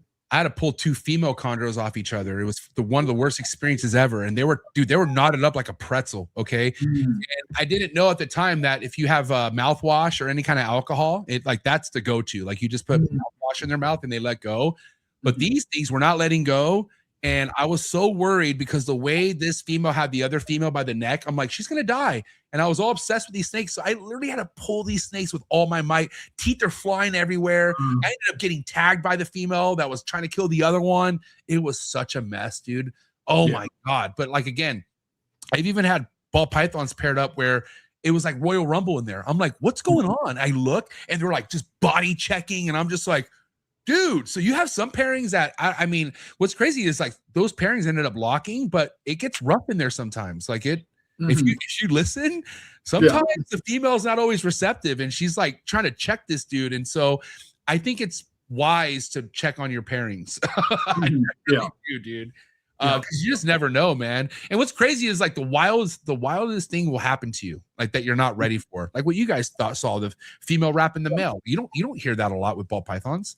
Yeah, yeah. We had another, again, just it's the difference on like when you're learning about everything and you're watching YouTube videos and it's like, this is what the process is like. And it's like, okay, yeah, this is the process. We had a male that he went to like one of those like 8 different females. We got 3, I'm air quoting this, 3 clutches from him this last year. Of those 3 clutches, 2 of them complete slug outs and the other one was parthenogenesis. And it wasn't like an incubation, or it wasn't like a rack thing because other males on his same level gave clutches. And when we talked about it with Alicia Harben and Ben from RGI, what they had told us is that he might be sterile. And what you can do, we had never heard this advice before, is you can go get a microscope and you can get like saline solution and put some of his sperm plugs on the slide. And you can actually look at his sperm plug under a microscope to see if he has like sperm cells that are swimming. And if he doesn't have any that are swimming, he's sterile. So you can do that as you can do that as like a fresh, like a very young male. And you're like, is his sperm viable yet? You can check. And then that's like super, super like useful because if you're like, oh man, I have this male, he's 7 months old, he's up to size, he's producing sperm plugs, but they're actually not viable yet. You might slug out your females with them. So you can check with that. And it's like, oh, that's super, super useful. Stuff like that. We didn't learn that until this last year. Like, do you guys keep your males cooler than your females? It's 88 is the hot spot for both. So it doesn't end up being 88 on in the whatever. The ambient's 80 for the snake. Yeah, I one thing that I keep my males pretty lower than my females. Like, so it's about 83 for my male ball pythons, like on the hot spot. But then again, that side of my room kind of gets warm to like 86 because it's against the garage and it's the way the ambient works. Now my females are at 88 all the time, but I always thought like, cause I'm always worried about the males being too hot and their sperm gets cooked. And I remember having one season where a couple males looks like their sperm just didn't do the job. And I remember having them on the higher rack. And I think Khalil at that time, 514 Reptiles, he's no longer in the hobby. I missed that guy though, but he was like, MJ, put all your males on the lower rack, like put them on the lowest 2 racks. And I was like, all right, I'll do that. And never had an issue ever since then. But I don't know. One thing that, again, we could go back and forth all day with people on this, but you come into the hobby, you're told you need a 90 hot spot, you need this. I don't think they need it that warm. I think when they're gravid, yes. Now when they got eggs, I think it's important, but overall, I don't think they need to be that warm to like be happy, to like be growing. You know what I mean? And the reason why I think that's important because what's one of the biggest nightmares we fucking face in this hobby? Fires. Oh yeah, cannibalism. Courtney, dude, she can't get off of it. She's like, God damn it. Well, but we all know like one of the things we dread the most is fucking any fire. Like that's dude, I dream about that shit sometimes. I hate it. And so I always think like, what can I do to use less power in my room if I can, you know? And one of the things that sketches me out the most is all my heat tape on my racks. I mean, even though they're freedom breeders, I'm still scared of them. Like I'm scared of fucking heat tape. I really am. Yeah. We haven't had any fires. Honestly, we haven't had any, knocking on wood right now, we haven't had any mishaps when it comes to like the snakes. Rodents have kicked our ass. Go for some real wood real quick. Real wood, please. I knocked on real wood. Drywall, please. There. Oh my God. Rodents have been the hardest learning curve for us. And we've been doing it for 5 years at this point, and they're still just. And let me say this about the rodents. Every single time we have something terrible happen with rodents, people will be like, oh yeah, that happens to all of us. I'm like, why did nobody tell me that that's a possibility? One example, Courtney. Give me one example of what you're talking about. Okay, so like for example, people will always be like, oh, you should put 2 window units in case like one of the window units fails because you gotta have the cool air in the house. We're in South Carolina, so it gets really hot. It gets really hot. So we didn't have a window unit fail. We had the power go out, so there was no airflow. So we had like stagnant air and suffocation is essentially what happened. Like summertime heat, a lot of bodies in the building, no airflow, and people will be like, gotta have ventilation. See that you don't do that. It's all that happens to everyone. We're like, well, even if we'd had like a return, like an air return fan, that all of the power went out in the And it middle of would've- the day. So it would have been out either way, you know, that kind of thing. And people are like, yeah, it happens to all of us. That happened to me back in like this day. Yeah. Are we out? Did Oh we- yeah. Did okay. we? Yeah, yeah. Okay. Because I can hear myself sign out and sometimes I can. Yep, yep. We'll see you My guys right now. We're actually gonna go to commercial break anyway. So guys, sit tight. All right, we're gonna fix this audio connection real quick, but it's commercial break anyway. So check out these messages from the sponsors, and yeah, we'll be right back. Sorry for the interruption, folks, but a quick word from our sponsors. Shout out to tonight's sponsor, and that's the one and only Morph Market and Morph Market Shipping. One of the biggest exciting things about the reptile hobby over the past couple years is Morph Market Shipping taking everything to the next level.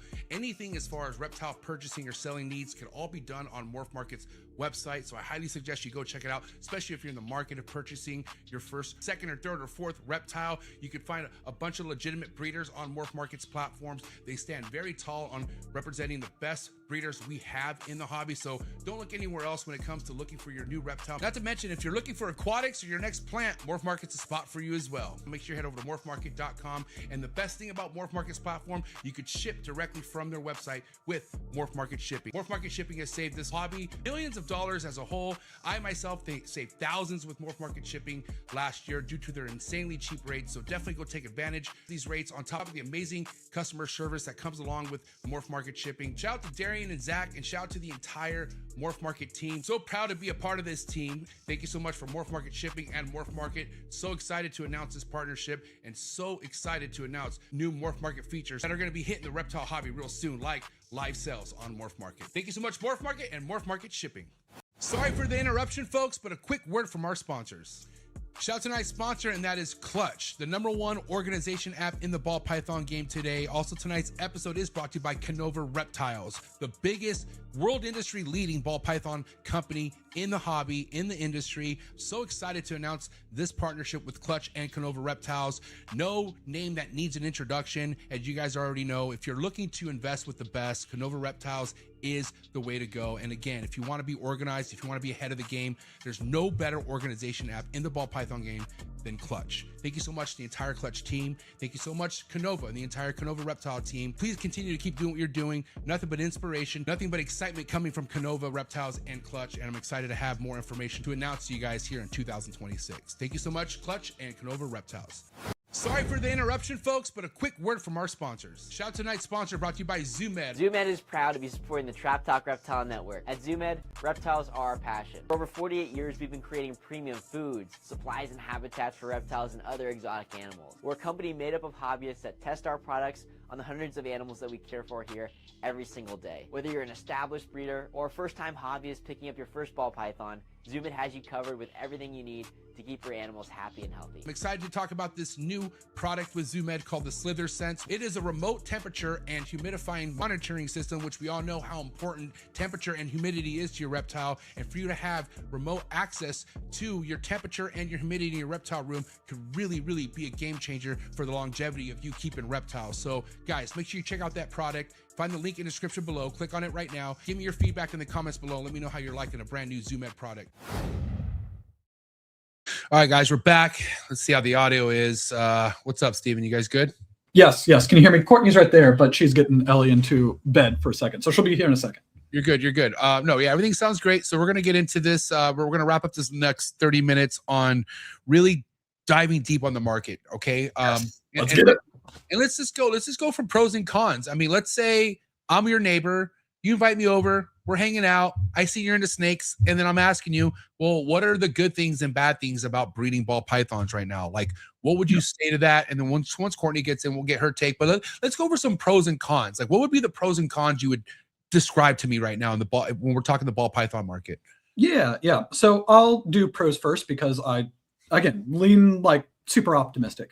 I think that somebody who is getting into the market right now can buy amazing animals for relatively inexpensive prices compared to what you could, and they can compete. Like, you could go out right now and go buy a clown het sunset and an ultramel het clown, and you can be competing at the exact same level that the leading people in the ultramel sunset project are.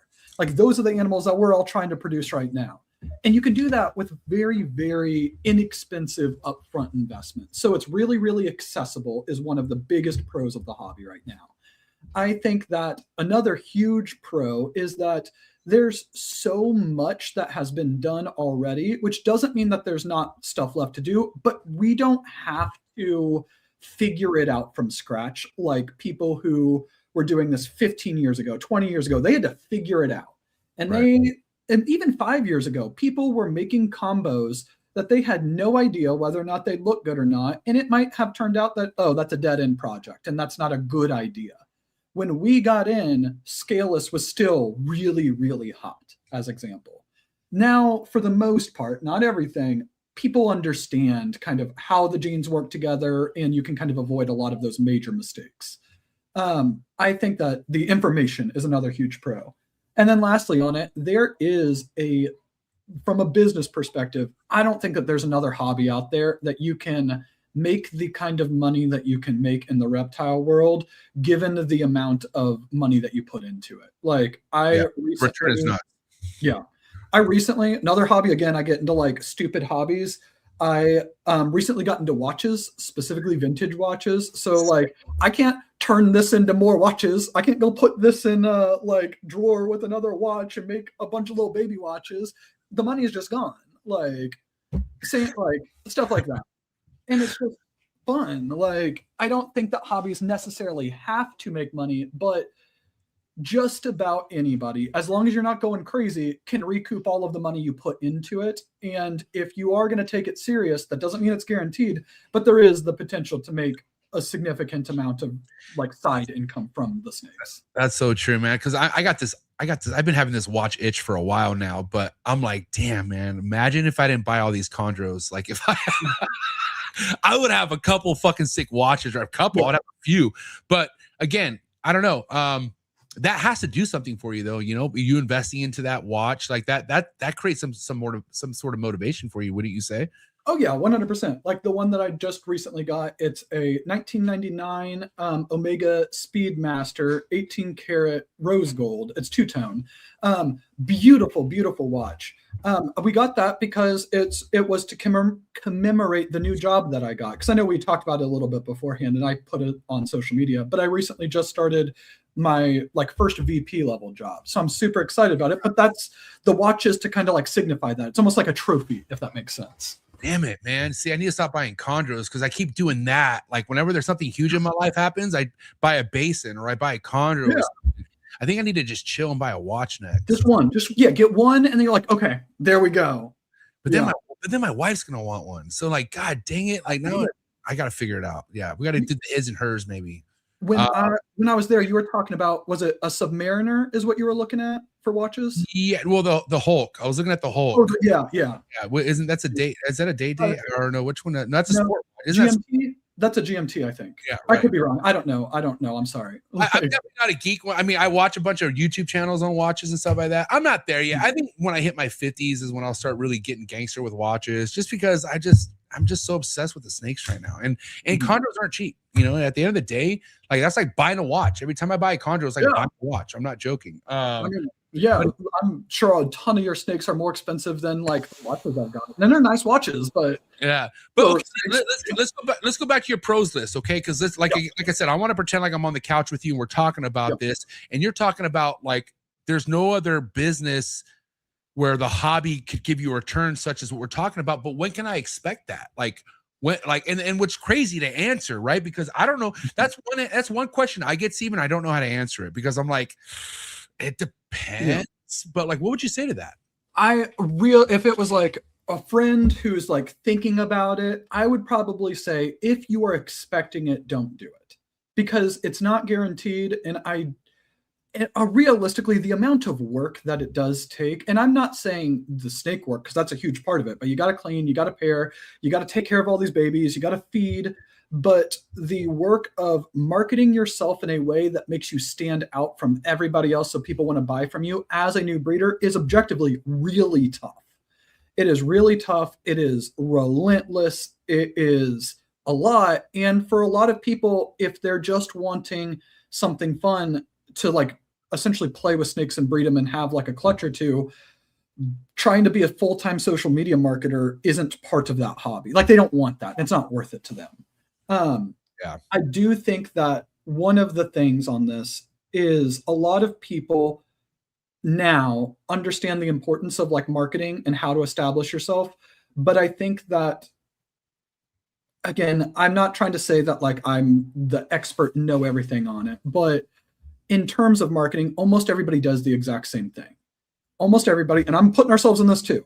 Almost everybody gets their snake and they're showing off their snake on Instagram. Maybe it's beautiful lighting, beautiful picture, but if you are not making, like if you're just doing it with your phone, it can work, but it's also what everybody else is doing. And it doesn't really make you stand out. And I don't think that for us, at least when it comes to social media, that it's necessarily that we take the best pictures or best videos of our snakes possible. I think we take good ones. I actually think that it's like the documentaries that's different than what everybody else does. It's the relationships that we make with people, and those connections is what's different than what a lot of other people do, at least at our stage that we were in. It's so true, man, because you don't think about it like going the extra mile to either, you know, getting the right lighting or putting the right background, but it does matter. Like, especially if you're consistent about it, because people remember your photos the way you take them. Like, like you could put a random fucking album of people's photos and you could be like, that's Justin, that's Miguel, that's Leviathan, that's MJ right there, just based off of the style of photos. Yeah. And I feel like, dude, that with consistency is what really kind of determines who's looking at your stuff. Because you have people who like, I'm not going to post for a year because I got nothing to post. Well, then what do you expect to get out of that? Like, if you choose to be a hermit and you choose to be Mr. not going to post shit, I'm going to be Mr. DL and just boom, look what I made. Yeah, you'll get a little bit of noise, but guess what? It's gone after 24 hours, you know? And then again, who's going to spend money with you if you're not really putting yourself out there? And that's not saying nobody is. I know people who have no social media, but they do just fine, right? But it's just not, that's not typical. It's really not. And a lot of these people have been around since the fucking 90s, okay? And they're just built for non-social media. But social media is, as much as it's like, I mean, yeah, it could take you down a rabbit hole of negativity, but if you don't look at it like that and you just use it as a fucking tool and you take it serious, that's going to determine where you land in this hobby. Yeah, like here's a strategy. I don't know if it will work because I think it's a little bit hard, but I think that there's viability in it. We haven't done it, but I've thought about it. Let's say that you're brand new and you come into the hobby and you're making snakes. You can post on social media just like everybody else is posting on social media, and you probably should. You probably will be able to get a lot of attention in the hobby if instead of just doing social media stuff, if let's say that you kind of organize a thing with your local school to bring reptiles there to kind of expose children to reptiles. So that way they kind of know they're not scary. And not just post it on social media, but you make a press release and you send that out to all of the local news stations saying like, hey, I'm a reptile breeder. I'm bringing reptiles to this kindergarten classroom to show kids. All of those news stations are going to be like, oh, somebody's going to bring a giant snake in with 5-year-olds. I want to go get footage of that for like the media. And then you leverage the like press like that is being given on that on your social media. So now you're not just posting a picture of your snake, you're posting clips that the news did while you were showing your snake to kids and helping grow the hobby. And that is completely different than what anybody else is doing. And I guarantee you, everybody in the hobby will be like, who is this new guy who's got the news coming out and doing all this stuff? Yeah. Like, it's stuff like that where you're doing stuff completely different than what anybody's doing. And that's how you get attention. But again, like, I mean, I didn't even think of that, to be honest. And you know what's crazy? Like, I've had so many ideas at some point, like wanting to do like outreach programs with schools, because like it's all about the kids, man. Like, that's their future. It's the kids. If you get kids excited for this shit, the hobby's always going to grow. And you know, with my kids growing and whatnot, like I always thought about like, man, as much effort as I put into social media, which is really to entertain people who aren't even in my area all over the world, like at some point I want to focus in my own hometown. Like I almost want to focus. I want to focus on like public outreach. Like, how can I reach the way I've reached social media people? How can I do that locally? And I feel like a lot of people should think of that. Like, I think that's because you can, I mean, again, social media is all there for you, right? But how much meat on the bones in your own area? Like, I'm in San Diego too. Like, dude, San Diego got actors live here, athletes. I got fucking famous people here. You know what I'm saying? So again, I don't want to be no Jay Brewer, but I definitely want to at least put an imprint out there where like I am showing these amazing animals to these kids who ain't never seen them before. And I feel like that, if I always kind of look at like, what's my next drive? Like, you know, yeah, I love the podcast, but what do I really want? I want to fucking interact with kids, dude. Like I want the kids to see this shit because I remember what it did for me. You know what I'm saying? And one of the things I admire the most even are the people part of this hobby who've been obsessed since they were like 14, 13 years old. Like Stephen Cush. I don't know if you know who Stephen Cush is. Yeah. Dude, he's been obsessed with this game since he was 13. And he's always carried himself to be a different individual because the way he's loved the reptiles. And so I feel like if we can get more kids to be like Stephen Cush at a young age, dude, man, that's exactly what this hobby needs, dude. The future all lands on the kids. It really does. 100%. And I think that's why people like Snake Discovery do great job. Honestly, I want to be like Emily, dude. Like somehow, even though that sounds, people are out there like, what, MJ? You? yeah, Nick, me, okay? Maybe someday I can watch my mouth. You never know. I might grow up. You never know. Just saying. But I do admire Emily. I wish her and Barcha got along better, but that's another story. But at the end of the day, like, man, Emily's reach to these kids, dude, I want that someday, man. Like, and not because of YouTube or that, just because it's the kids, like the fucking kids, man. And kids need more positivity. They need anything to keep themselves distracted from all the fucking bullshit, the Kardashian, fake phony shit that's out there feeding these kids brains. That I want reptiles to get those kids away from that shit, man. Because that's what's poisoning these goddamn kids right now is social media shit, like the phony world. Reptiles is real deal. It's the real world when it comes to reptiles. So I'm glad you mentioned that, man. But you know, we didn't really kind of talk about the cons. Like, the cons. What are let's don't hold back, Steven. Like, what are some things in your heart that you feel like this hobby needs to change, or some things that maybe leave a bad taste in your mouth? Give it to us. Yeah. So I don't necessarily know if this needs to change. I think that this is just a reality, and I don't think it will change. One. And it's something that kind of sucks from looking at it from an optimistic perspective. But realistically, the hobby, if it's on the business side and you're genuinely trying to like make a living at it, it is incredibly competitive. And if you are not prepared to compete, and when I say compete, I don't mean like I'm going to throw up a couple pictures on MORPHMARKET and call it a day. I mean compete. Like you are trying everything you can to catch people's attention, to make your projects be the best projects that they possibly can. If you're not prepared to do that, you're going to get beat by somebody who will. That doesn't mean that the hobby is bad. It doesn't mean that you can't be friends with other people that you're competing against, but it is a competition. Like, and I think that does kind of suck because so many people just want to enjoy the animals and they want to be able to like get rewarded, and they don't want to have to compete, which I completely understand, but it is just the reality of it. If you're not going to compete, you're going to get beat.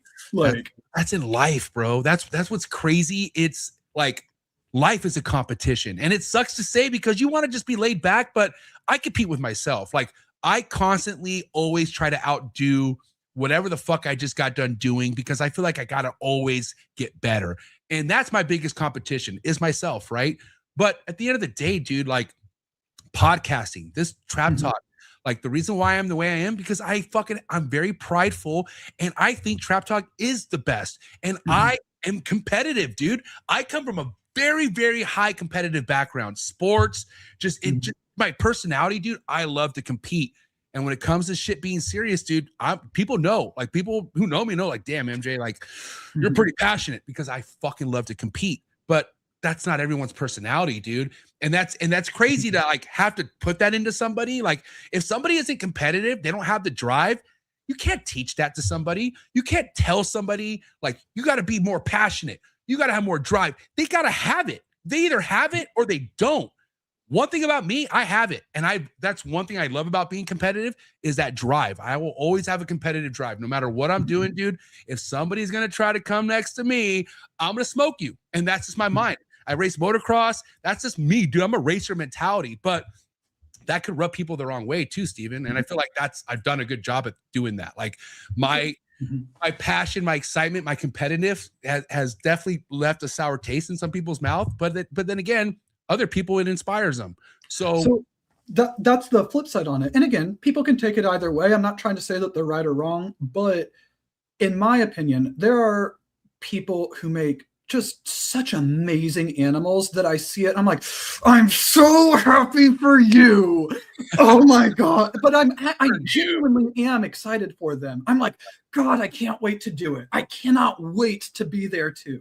And again, just because you compete doesn't mean you're always going to win. But if you compete and you lose and you throw a fit about it, you aren't really competing to begin with. You're just like, the competition aspect is that it is the chase, it is the challenge. And if it was easy, you weren't really trying to begin with. Like, again, there's been so many people, bro, where I'm like, I don't see eye to eye, but holy shit, what they just made is fucking sick. And guess what? I will always give them that respect. I mean, regardless of the views of somebody, if they're in here putting in work and they're producing amazing animals, they got a good name, never ripped anybody off, dude, get over it. That's all I got to say, man. That's a good person for this hobby. And there are people out there who are just letting their work do the talking for them, man. And again, like, we could go on this whole cons list all we want, but if the work isn't in it, I don't know what you expect. I really don't. And again, it's not easy what we do. Like, being competitive is not easy for people, bro. You got some people who don't want competition. But then again, don't get into this ball python game. If that's you, if you don't want competition, then I don't know what to tell you. Because owning a business is competitive, okay? Because you got to have people that want to come spend money with you, right? Yes. And when they're not, you kind of take it personal, don't you? Like, when people aren't spending money with you, you kind of get into your head. But then again, you got to ask yourself, what am I doing wrong? Or what am I not doing enough of? Yep. And you're not going to be the best person for everybody, which is fine. But again, so like for us, one of the areas, like the animals, they'll come, like we do great odds on one clutch and we're awesome. I can't really control that. We can control what we pair, but we can't really control the odds. That is what it is. What we can control is how we market ourselves, how we present ourselves, our production quality. And I would get like annoyed with Courtney if she'd post a cell phone picture, even though they're perfectly fine. But I'm like, we can do better than that. Like, I need someone like you, bro, because like as much as I'm like, yeah, it's a good background, it's a good shot, man. I know if I were to step my shit up, it takes stuff on this camera. Like, all I got to do is set something up. And dude, I had so much fun with you, man. When you came over to my house, like, I'm like, dude, I could do this shit every day if Steven was here, but it's kind of hard when you're not.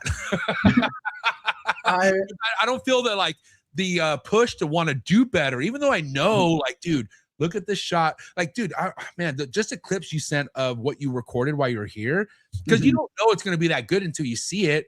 I just see you fucking doing this and you're just recording. And I'm like, dude, wow, those are great looking. Like, and again, it's like just putting in the effort, you know? Yeah, it's more work, but look at the results. Yeah. And so again, going far and beyond, even though it seems small, if you do it and you do it over and over and over again, boy, does this separate you from the rest. It really does. So on the con side of that is, because it's a competition, there are going to be people who are perceived as the winners. They're the people at the top, and there's going to be people who are perceived as like the losers and the people who are like not winning out in the competition. And the problem with that, and the reason why it's a con, is that there is a chance that you could be the loser, like, and that you could invest a ton of money into this hobby thinking that you are carving your own path and you're doing something amazing, you're doing something completely different, and it turns out that you buy into a morph that has some genetic problem that you had no idea about and you wouldn't have known, and you've lost thousands of dollars and tons of effort. And by the way, huge shout out Chris319 for the first super chat of the night.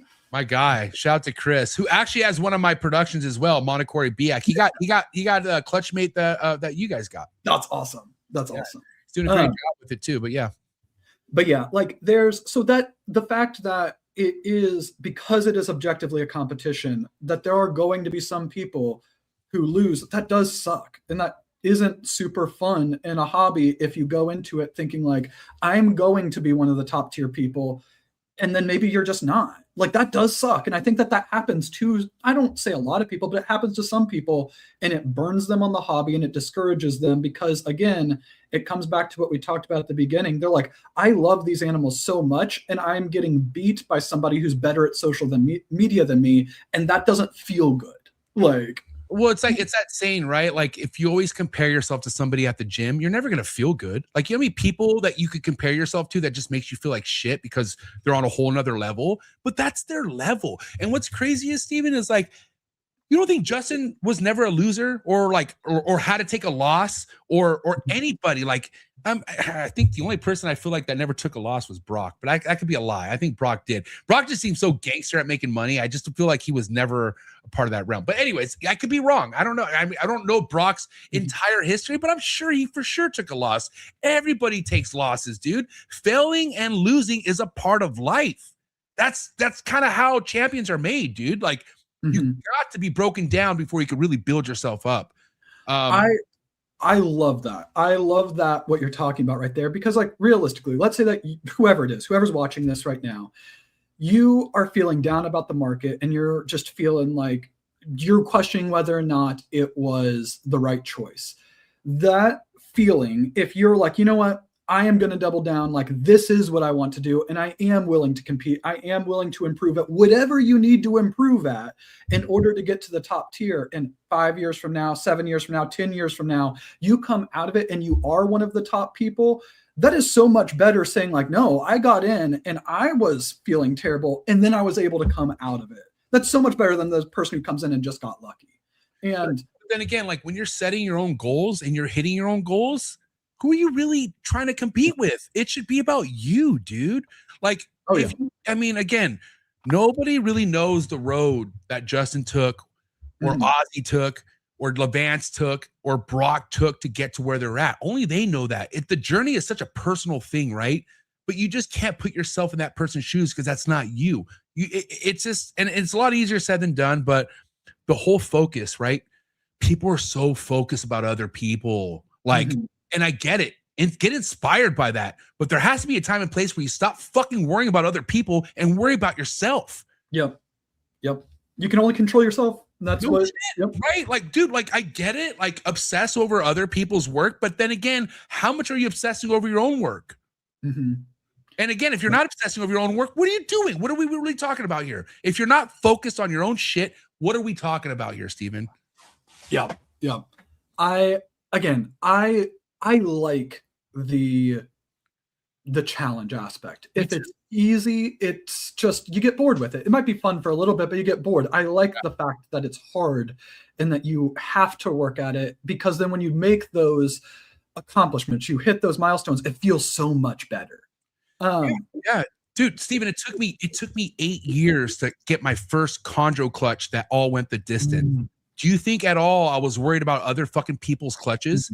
No, I was worried about myself, dude. Like, every year was a challenge to figure this shit out because it was a huge goal for myself. And when I finally did, dude, holy shit, it was the best feeling ever. And it was a self-satisfaction thing because I did it, like, because I was determined, right? But again, man, I love how reptiles, you know, ball pythons could bring you in, but you could get interest in other things that keep your mind busy, which I also think is important too. You got people who are so worried about just ball pythons. Maybe get another reptile. Maybe get something that will get your mind off so much motivated on breeding and making money. Do something that doesn't make you think of that shit, you know? And I'm not gonna lie, dude, ball pythons, when it comes to that, all I do think about is breeding and making money.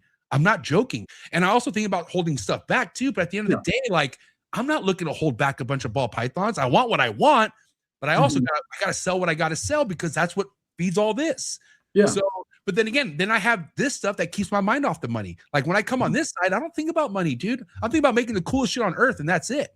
So I think distractions are huge. And again, people could get in a rut. People could get into a mindset that is so like just overly thinking about shit that's not important. And it's good to take a break too. You know, I think social media breaks are good. I think I'm due for one. I really do. I think I'm so drained with social media right now. I feel like I could just use a clean break, but it's easier said than done, you know, because my whole network is based off social media. It's how I push things. but some people just need to realize they need a break sometimes. And Yeah. have you ever done that? Have you ever taken a break from social media? Just like, fuck it, look at my phone for 3 days, 2 days. Have you ever done any of that before? Not really, but again, it is what it is. I feel like that whenever you make an opinion on the internet, you're always going to find somebody who hates you. Doesn't matter how nicely you make the opinion. We did a video No shit. that was like specifically for the high-end side of ball python breeding. Here are morphs to avoid. And it would be like, one of them was like pastel. And it's like, pastel is a morph to avoid on the high end. And here's the reason why. Doesn't mean that pastel, like, it works in some projects like DG and Xanthic and Puzzle, but here's the problems with it. I swear people acted like we murdered their puppy in front of them because we were nicely like, hey, maybe you don't want everything to have pastel in it. Like, and but stuff like that, where it's like people will get mad about whatever. And I just I wouldn't quite say ignore it, but I'm just kind of like, it doesn't matter. Like, it is. Steven, that's why I am the way I am, dude. Because even if I put the Steven face on and I'm nice to everyone, you're going to piss somebody off no matter what. So you better just be real. And not that you're not real, Steven. You are. The real Steven is what we're looking at. This guy's such a fucking genuine, nice guy. Steven, you're one of the nicest guys I've ever met, dude. And I love that about you. I'm working on that myself, right? But I'm just who I am. And I'm a take it or leave it kind of guy, dude. I'm going to say something you might not like, but then the other crowd over there will be like, yup, that hit home. Thank you so much. Thanks for keeping it real. But if you play that game where I just want to please everybody, oh my God, let me know how that works. Mr. Please Everybody. Like, I can't stand yes men, bro. People who just say yes to everything just so they can avoid conflict. Oh my God, I can't stand those people. Because anyway, I don't want to go down that hole, but yeah, I feel like, Steven, you've done an amazing job trying not to just fucking play sides, and I give you and Courtney props because, yeah, based off the past, you don't need to give me any attention. You don't need to like give me the time of day, but you guys did. I mean, you did first and foremost, and then Courtney came along, but still, like, that's what this is about, because you know how much I love this stuff. I know how much you love it. I mean, you love it enough to fly to San Diego to fucking film this shit, bro. Yeah. You know what I'm saying? So that, you don't think that makes me feel good to be friends with somebody like you? And that's what I want people to realize is like, dude, go hang out with like-minded individuals who just make you want to do bigger things in the hobby. And that's just what it comes down to, bro. And again, I'm happy we are where we're at. Yeah. I'm glad I got Courtney on the show as long as I did, and she's amazing. Yeah. But yeah, I'm sure she'll be in here once Ellie's asleep. So yeah, but anyway. I feel like people should really focus on hanging out with people who make them feel better. Don't you think? Yeah. Yep, 100%. Get the people that you surround yourself with are going to determine whether or not you're like, I can do more, or I can't do any better. Like, it's not, and yeah, it just is what it is. One last con on here, and I know that there's plenty that we can talk about. One thing I have noticed is you will get people who, whether this is Bob has told us about it, whether this is Brock has told us about it, whether it's stuff that we've experienced ourselves, you will find people in the hobby that you like start growing up with, and then something happens and they end up just not wanting to be your friend anymore. And that's perfectly fine. It is what it is. People grow, people change. It is what it is. That doesn't necessarily mean that just because whoever you've surrounded yourself with right now is who you have to be forever. No, people outgrow people, man. This is how it works. Yeah. That's part of life. But then again, like, do you want to be friends with people like that? Like, do you want, like, again, life happens. Things happen and you just don't hear from people, right? But then you have people who blatantly are talking shit about you for no reason. Like, you're just like, what did I do to that person, right? But then again, you shouldn't put too much thought into it. I'm learning that now, because you can't please everybody, as I'm saying already. Even when you blatantly did nothing wrong to that person, some people just take success very personable. They don't like it, especially when they see you just keep growing. And I see you guys just keep growing. Like, you guys are not stagnant. And there's people who can't figure out how to grow. Like, they're looking around and again, are you trying hard enough? What's your circle like? Who's motivating you? Like, there's a lot of things you should really be thinking about if you're not moving, right? But then again, don't get mad at people like me and Steven, like, who are fucking continually looking how to grow. And we work under pressure, dude. Like, it's not easy being us. Like, we are constantly working under the gun. But that's our personality. And again, it's not for everybody. Like, being a business owner isn't for everybody. Wouldn't you admit that? Oh yeah, 100%. And that's one thing that COVID did is it made a bunch of reptile people think they could go into business, and they're not ready for that. They're not, especially ones who didn't want to go back to their real life. And I get it. Like I was one of them. But trust me, I was so motivated to never go back to a real job. That's why I take this shit so serious. But again, owning a business, definitely not easy. Look how many businesses fail first and foremost, right? But then also too, like I didn't know, we talked a little bit about marketing and stuff that I knew, but like, dude, none of that really clicked until I got into this hobby. I met people like Justin and met people who fucking really know how to market. Who's better at marketing than Justin? Oh yeah. Yeah. Kills it. Murders.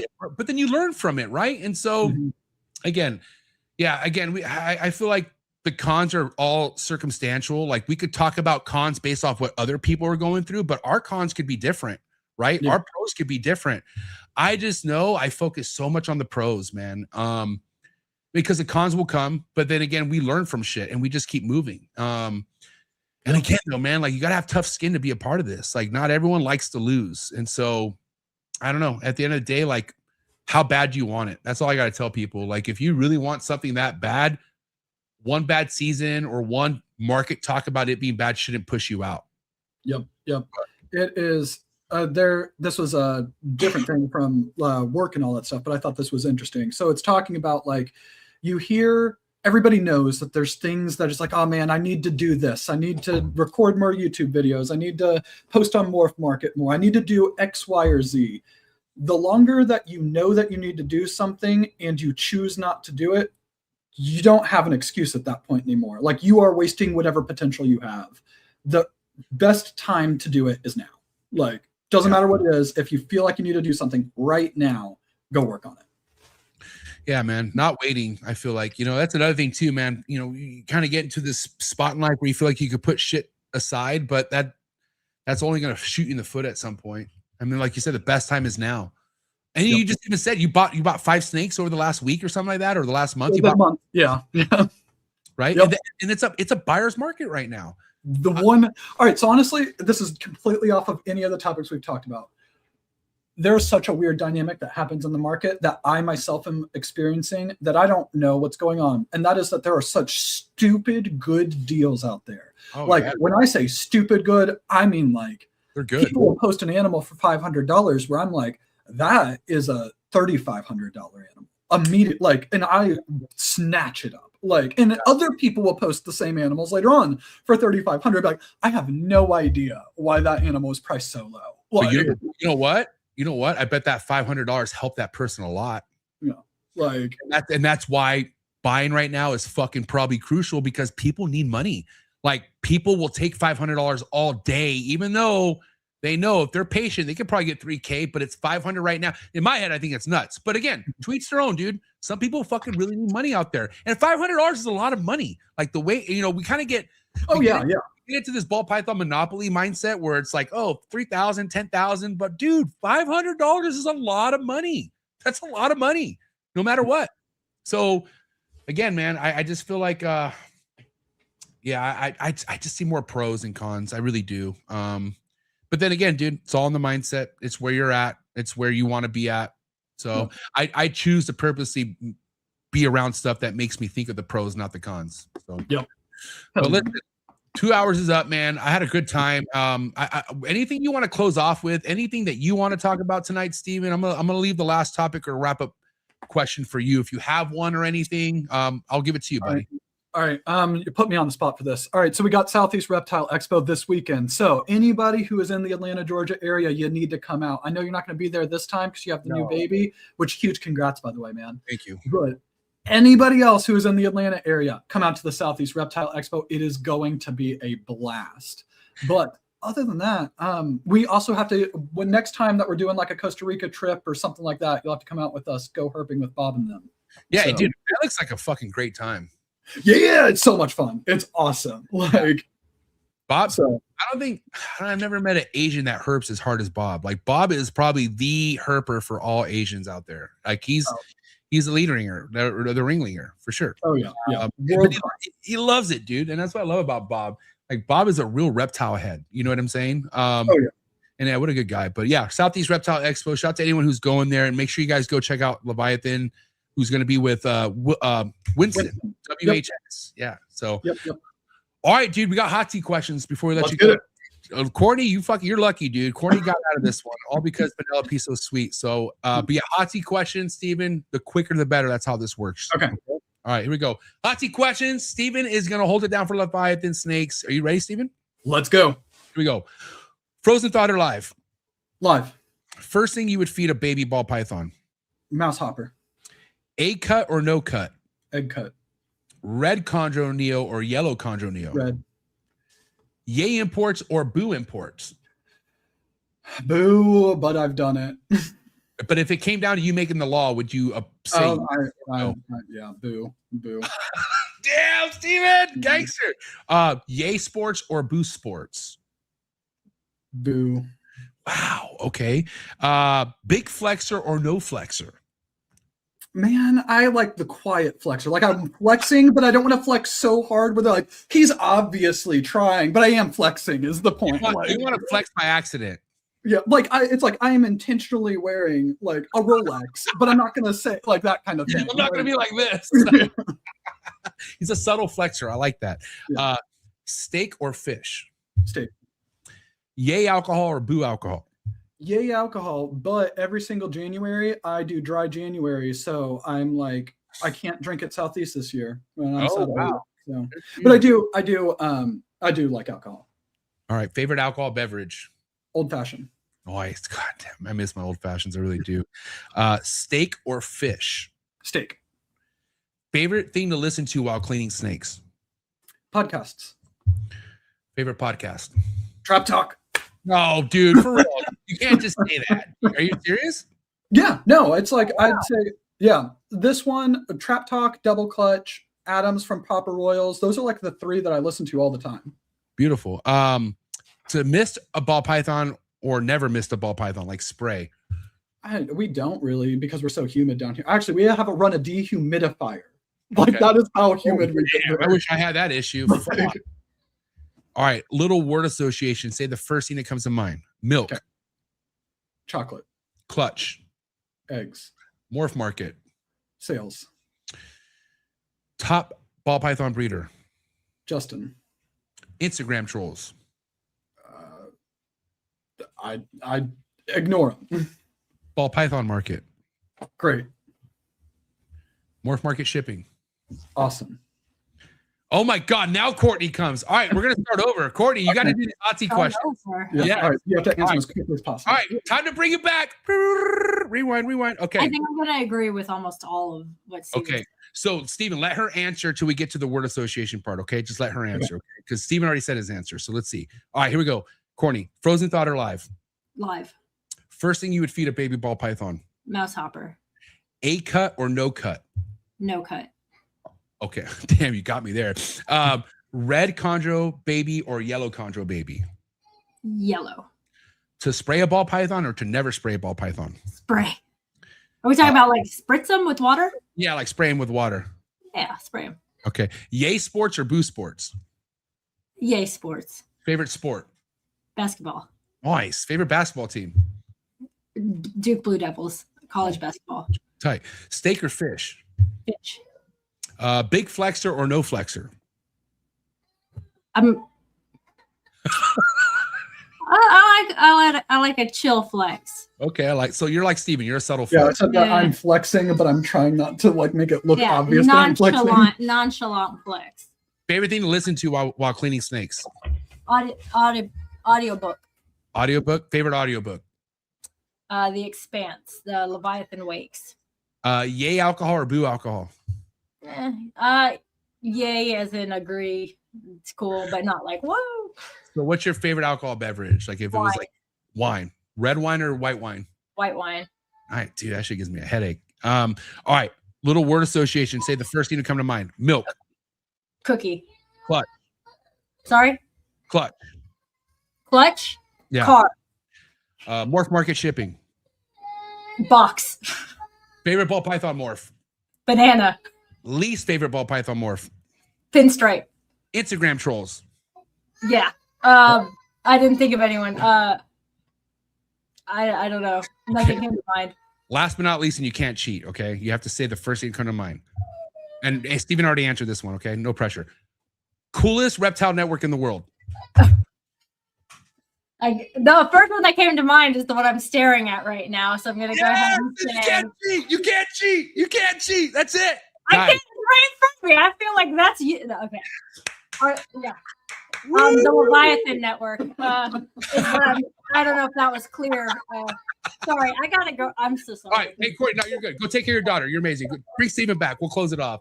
Hey, there you go. She said it. Woo! Ship it. Ship it. Let's get the likes up right now. Hey, dude, she killed it, bro. That was great. There we go. I'll have to go watch the replay. Yeah, you said that Trap Talk was your favorite to listen to, and she just said Trap Talk was the coolest reptile network in the world. So guess what? Winning. I'll take that all day, buddy.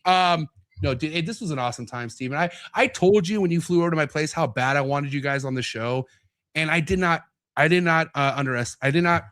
like fake that. I really meant that, dude. And I'm so glad you guys came on the show because it was really cool to meet you guys before this. But now talking to you guys, man, you guys are fucking awesome, dude. You guys are so positive, and I know that for a fact because I hear all the feedback from people in your Patreon, the community you're building. So just keep doing what you're doing, man. Like, you guys are everything that the hobby needs right now. And I got to say, man, I'm fucking stoked to see you guys be a part of it.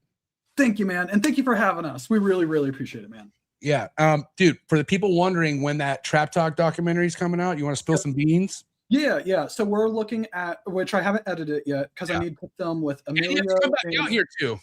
I gotta fly you out here for Trap Fest. That's right. So, but I need to film with Emilio. I need to film with Krista. And then Mark Bailey.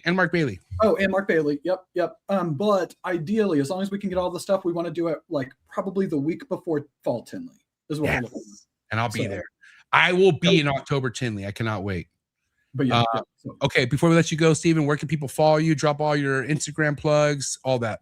All right, we are Leviathan Snakes on Instagram. We are Leviathan Snakes on YouTube. We're on TikTok too. We are inconsistent on TikTok, so forgive us there. We're on MORPHMARKET. We're on Patreon, so check us out. Oh, and Threads. I've been experimenting with Threads recently, so.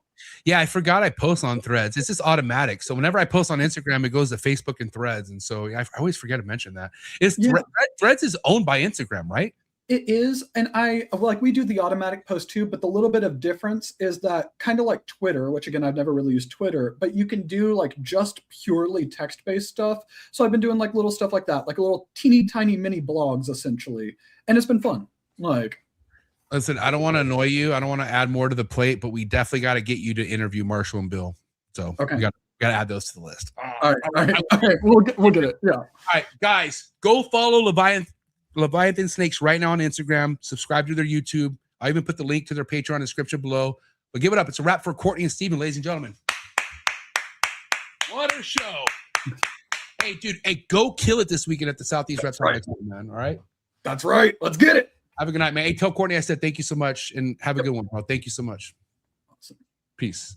Whew, what a great episode, man. I honestly could have kept that going for another 2 hours easily, because I love interacting with people who take this serious, because it's an awesome hobby to be a part of. Like, it's changed our lives. And so I hope this was an inspiring episode for you guys out there. I'm inspired just by talking to them. I really am. So again, appreciate all the love and support, man. We just had shy of 80 people tapped in. So I appreciate everyone who's tapped in. Before you guys leave, get that like button smashed, especially if you felt something from this episode like I did. Let's get the likes up, drop a comment in the comment section. And of course, if you're looking for exclusive content, come join the Trap Talk Patreon family.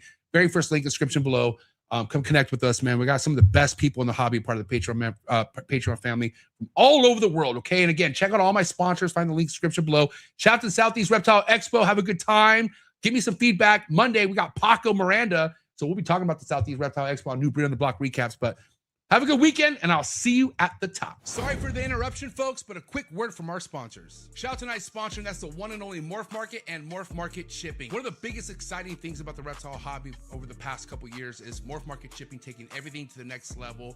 Anything as far as reptile purchasing or selling needs can all be done on MORPH Market's website. So I highly suggest you go check it out, especially if you're in the market of purchasing your first, second, or third, or fourth reptile. You can find a bunch of legitimate breeders on MORPH Market's platforms. They stand very tall tall on representing the best breeders we have in the hobby. So don't look anywhere else when it comes to looking for your new reptile. Not to mention, if you're looking for aquatics or your next plant, Morph Market's a spot for you as well. Make sure you head over to morphmarket.com. And the best thing about Morph Market's platform, you could ship directly from their website with Morph Market shipping. Morph Market shipping has saved this hobby millions of dollars as a whole. I myself saved thousands with Morph Market shipping last year due to their insanely cheap rates. So definitely go take advantage of these rates on top of the amazing customer service that comes along with Morph Market shipping. Shout out to Darian and Zach, and shout out to the entire Morph Market team. So proud to be a part of this team. Thank you so much for Morph Market shipping and Morph Market. So excited to announce this partnership, and so excited to announce new Morph Market features that are going to be hitting the reptile hobby real soon, like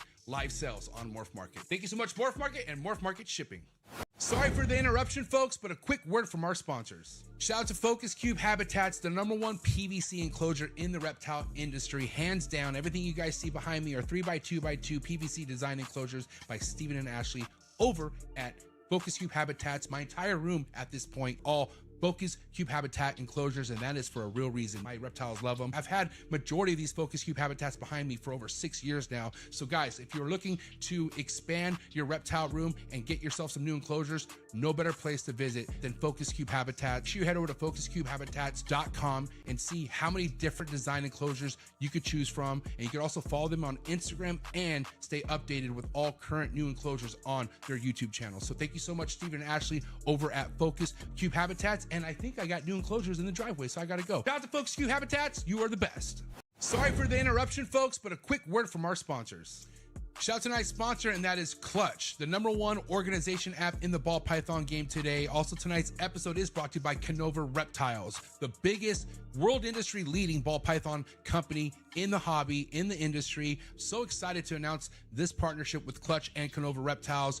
No name that needs an introduction. As you guys already know, if you're looking to invest with the best, KINOVA Reptiles is the way to go. And again, if you want to be organized, if you want to be ahead of the game, there's no better organization app in the ball python game than CLTCH. Thank you so much to the entire CLTCH team. Thank you so much, KINOVA and the entire KINOVA Reptile team. Please continue to keep doing what you're doing. Nothing but inspiration, nothing but excitement coming from KINOVA Reptiles and CLTCH. And I'm excited to have more information to announce to you guys here in 2026. Thank you so much, CLTCH and KINOVA Reptiles. Sorry for the interruption, folks, but a quick word from our sponsors. Shout out to tonight's sponsor, brought to you by ZooMed. ZooMed is proud to be supporting the Trap Talk Reptile Network. At ZooMed, reptiles are our passion. For over 48 years, we've been creating premium foods, supplies, and habitats for reptiles and other exotic animals. We're a company made up of hobbyists that test our products on the hundreds of animals that we care for here every single day. Whether you're an established breeder or a first-time hobbyist picking up your first ball python, ZooMed has you covered with everything you need to keep your animals happy and healthy. I'm excited to talk about this new product with ZooMed called the Slither Sense. It is a remote temperature and humidifying monitoring system, which we all know how important temperature and humidity is to your reptile. And for you to have remote access to your temperature and your humidity in your reptile room could really, really be a game changer for the longevity of you keeping reptiles. So guys, make sure you check out that product. Find the link in the description below. Click on it right now. Give me your feedback in the comments below. Let me know how you're liking a brand new ZooMed product. Thank you for all the fellow support. Thank you so much for anyone who watches the Trap Talk Reptile Network. Hit that like button. If you hit that subscribe button, hit that notification bell, you'll be notified of every new episode dropping here out of the network 7 days a week. And also by hitting that like button, hitting that subscribe button, it pushes this network out to other new keepers coming into the hobby. So by you doing that, it does more than you think. So thank you so much again for all the support. And if you're not already a subscriber, please hit that subscribe button. We're doing big things over here and we really appreciate it.